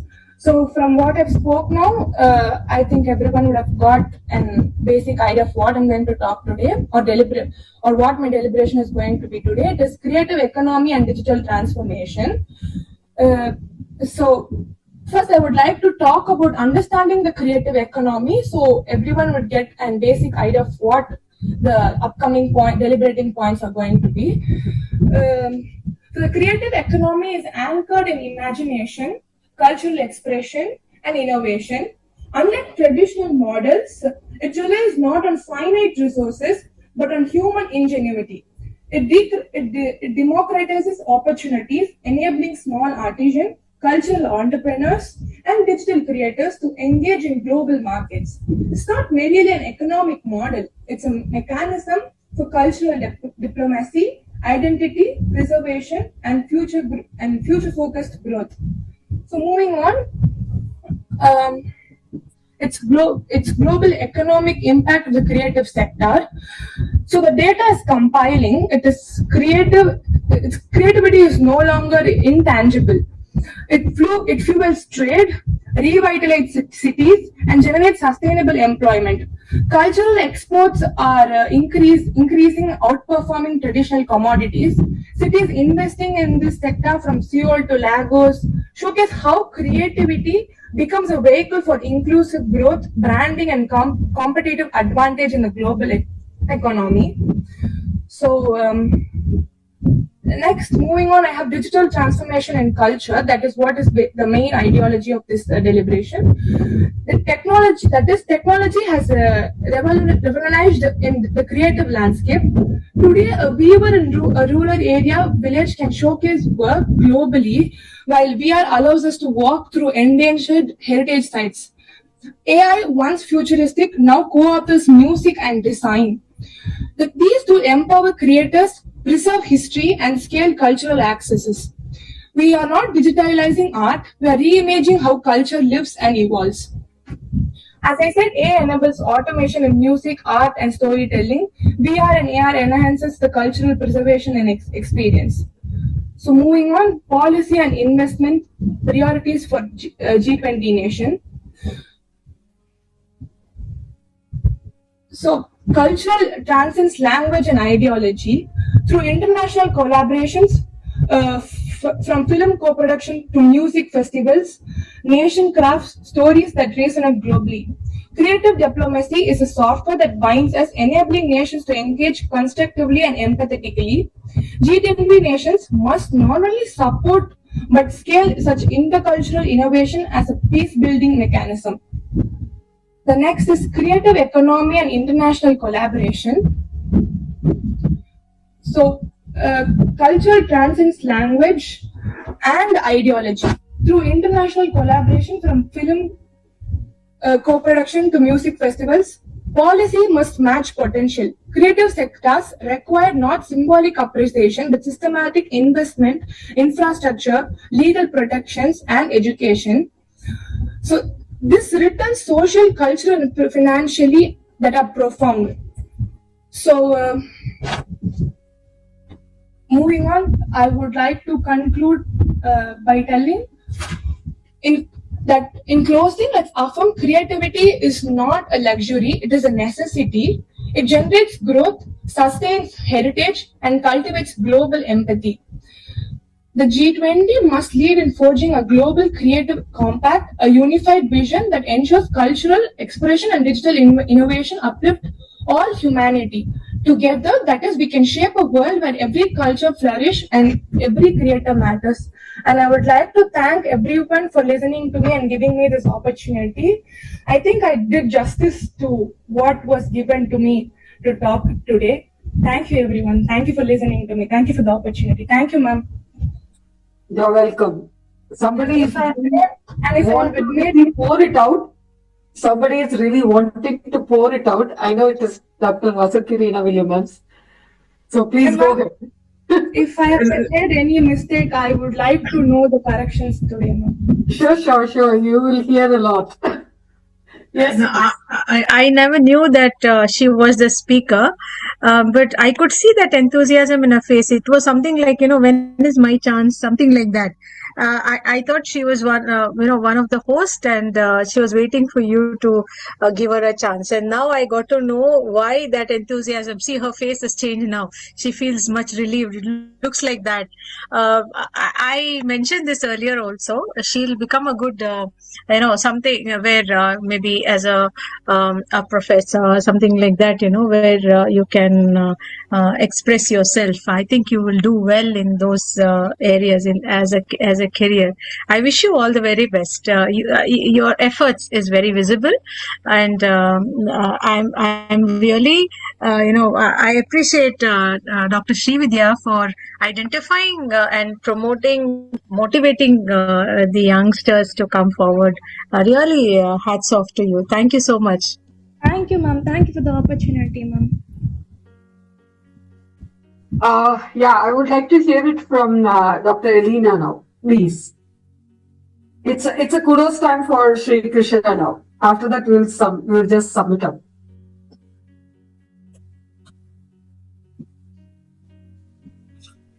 Oh, very interesting, young people. Thank you very much, Professor Srividhya, for motivated young people. Young people, much student is interesting lecture, free lecture, interesting. My support. Thank you. Yes, Mr. Charles, please. Kudos to Shrikisha. Yes, my support for students. Yeah. Oh, you, global Yeah. educator.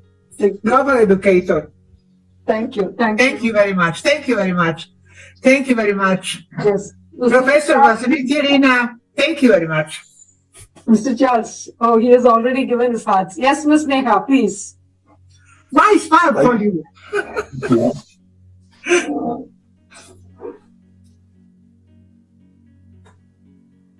Muted. Okay.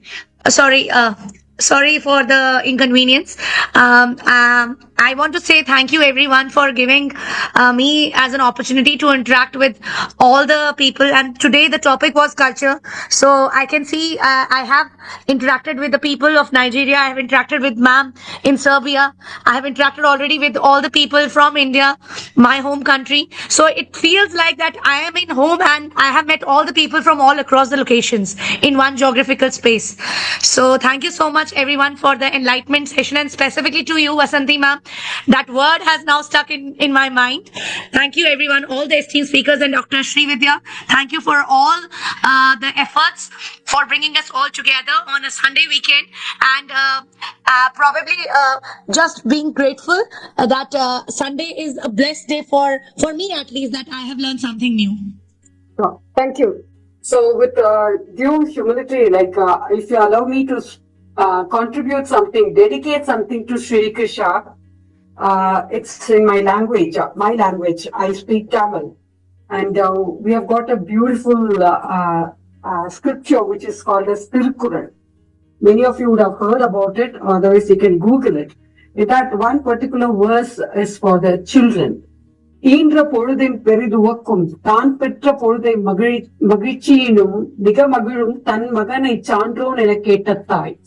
So this will be the plight of Sri Krishna's parents today, because all those praises from different people, really, you have made yourself proud and your parents proud today, Sri Krishna, on this platform for really. It was really a pleasure to be here, and the words, it just made me emotional, ma'am. Thank you so much, ma'am. I had only very little time to prepare. I know that. That's what I was coming to. It was an impromptu, just because we usually have some students always on board. This time we didn't have. So, since Neha pitched in for host, I said, Sri Krishna, come on, you be the speaker. Come on, you will be deliberating on this. She immediately said, I can do it for digital artificial intelligence related to the culture and sustainability. And I'll go ahead, that's going to be the one. And she's the only speaker today, believe me, this to be acknowledged. She was the only speaker who picked up that pointer and she had deliberated it so well. Hats off to you, girl. Long way to go ahead. Sure, thank you. Thank you, ma'am. Well, coming to the creative economy and the digital transformation, driving forces behind the global economy growth. That's what Krisha was, and innovation, Krisha was deliberating. As duly agreed that talking about the creative economy, it will contribute to the cultural industries like music, film and art, which will contribute to a major factor of economic growth and the cultural diversity.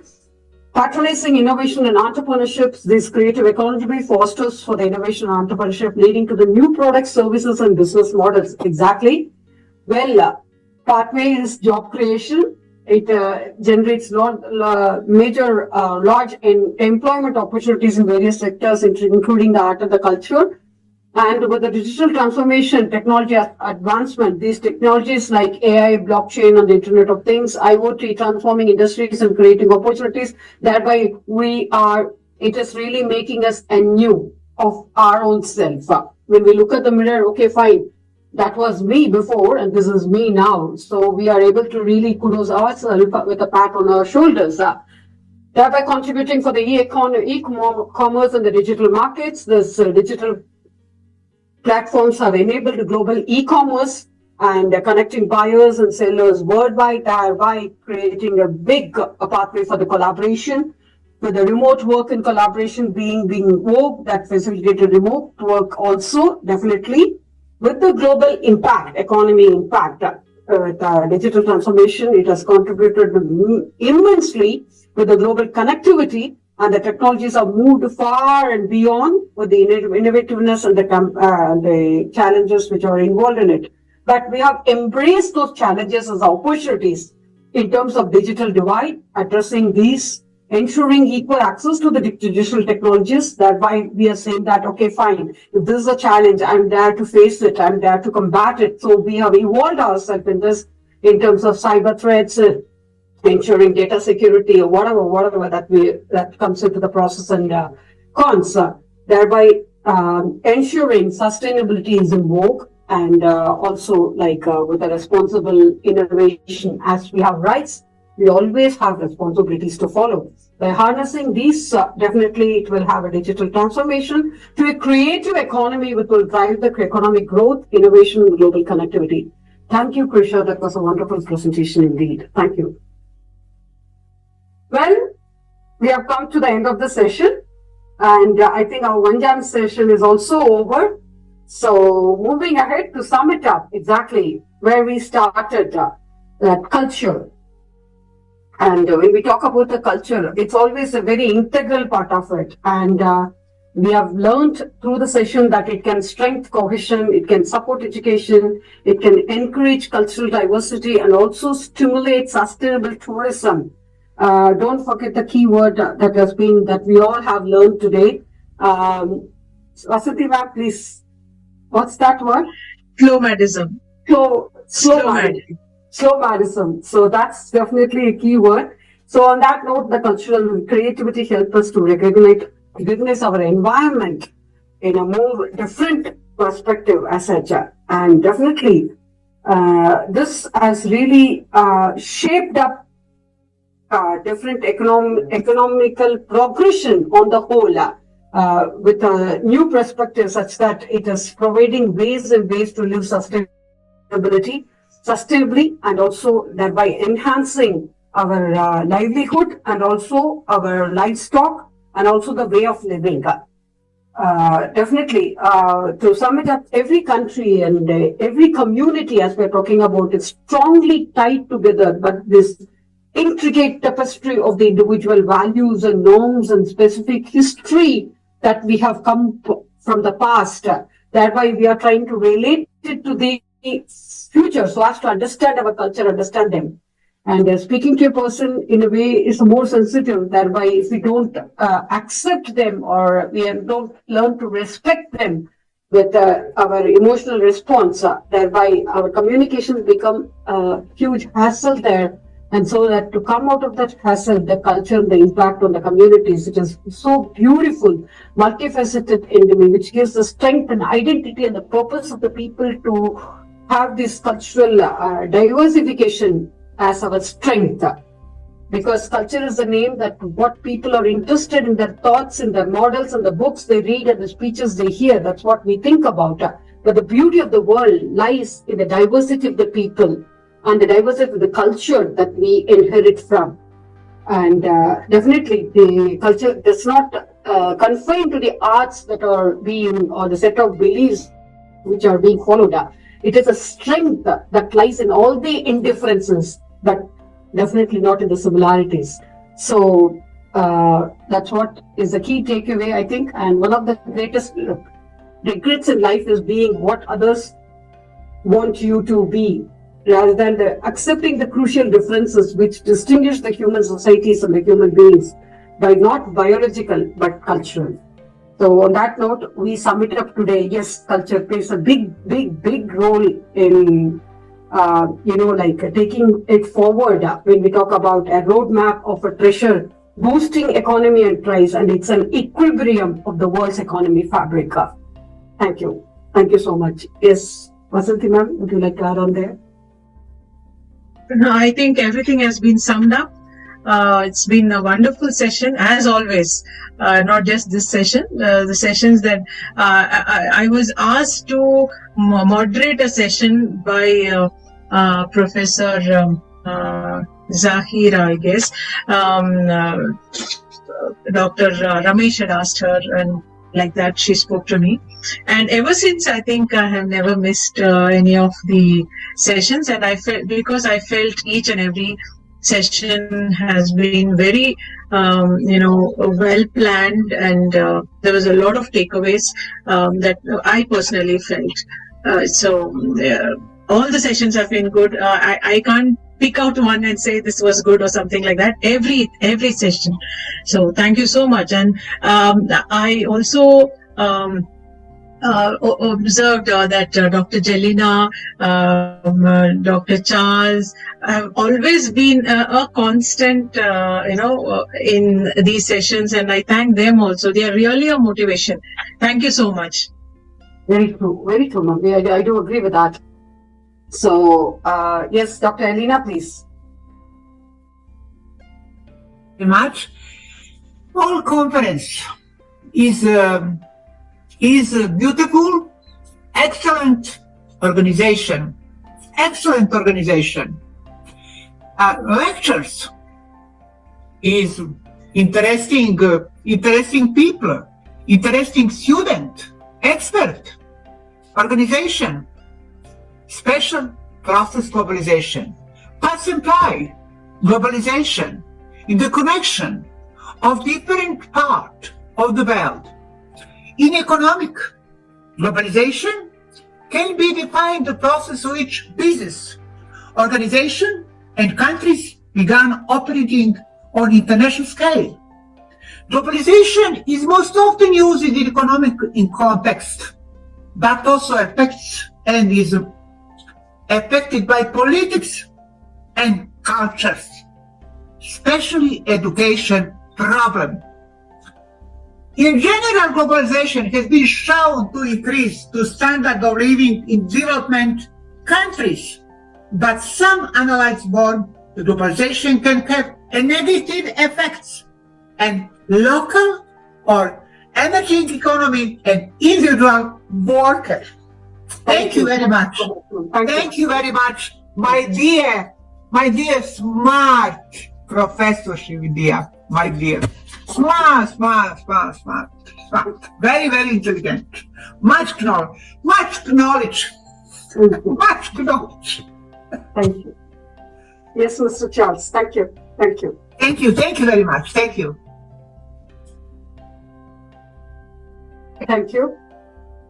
So on that note, my sincere thanks to all our community partners, that Global Sustainable Futures, International Internship University, University of Research and Development, Institution of Green Engineers, Good Vision Seva Trust, Amity University Dubai, the Sairam Group of Institutions, Dr. MGR Education Research Institute, Sri Eshwar College of Engineering, Sairam College of Engineering, Tiruchirappalli, St. Xavier's College of Engineering, Easwari College of Engineering, Jain Institute of Engineering, Gracious Legacy Foundation, University of Sustainable Peace and Hope, and Universal Human Values, and Greenbrigade. Thank you so much. On that note, we extend our sincere thanks to all our speakers who have joined in today.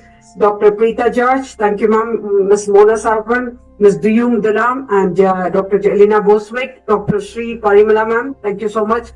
And Dr.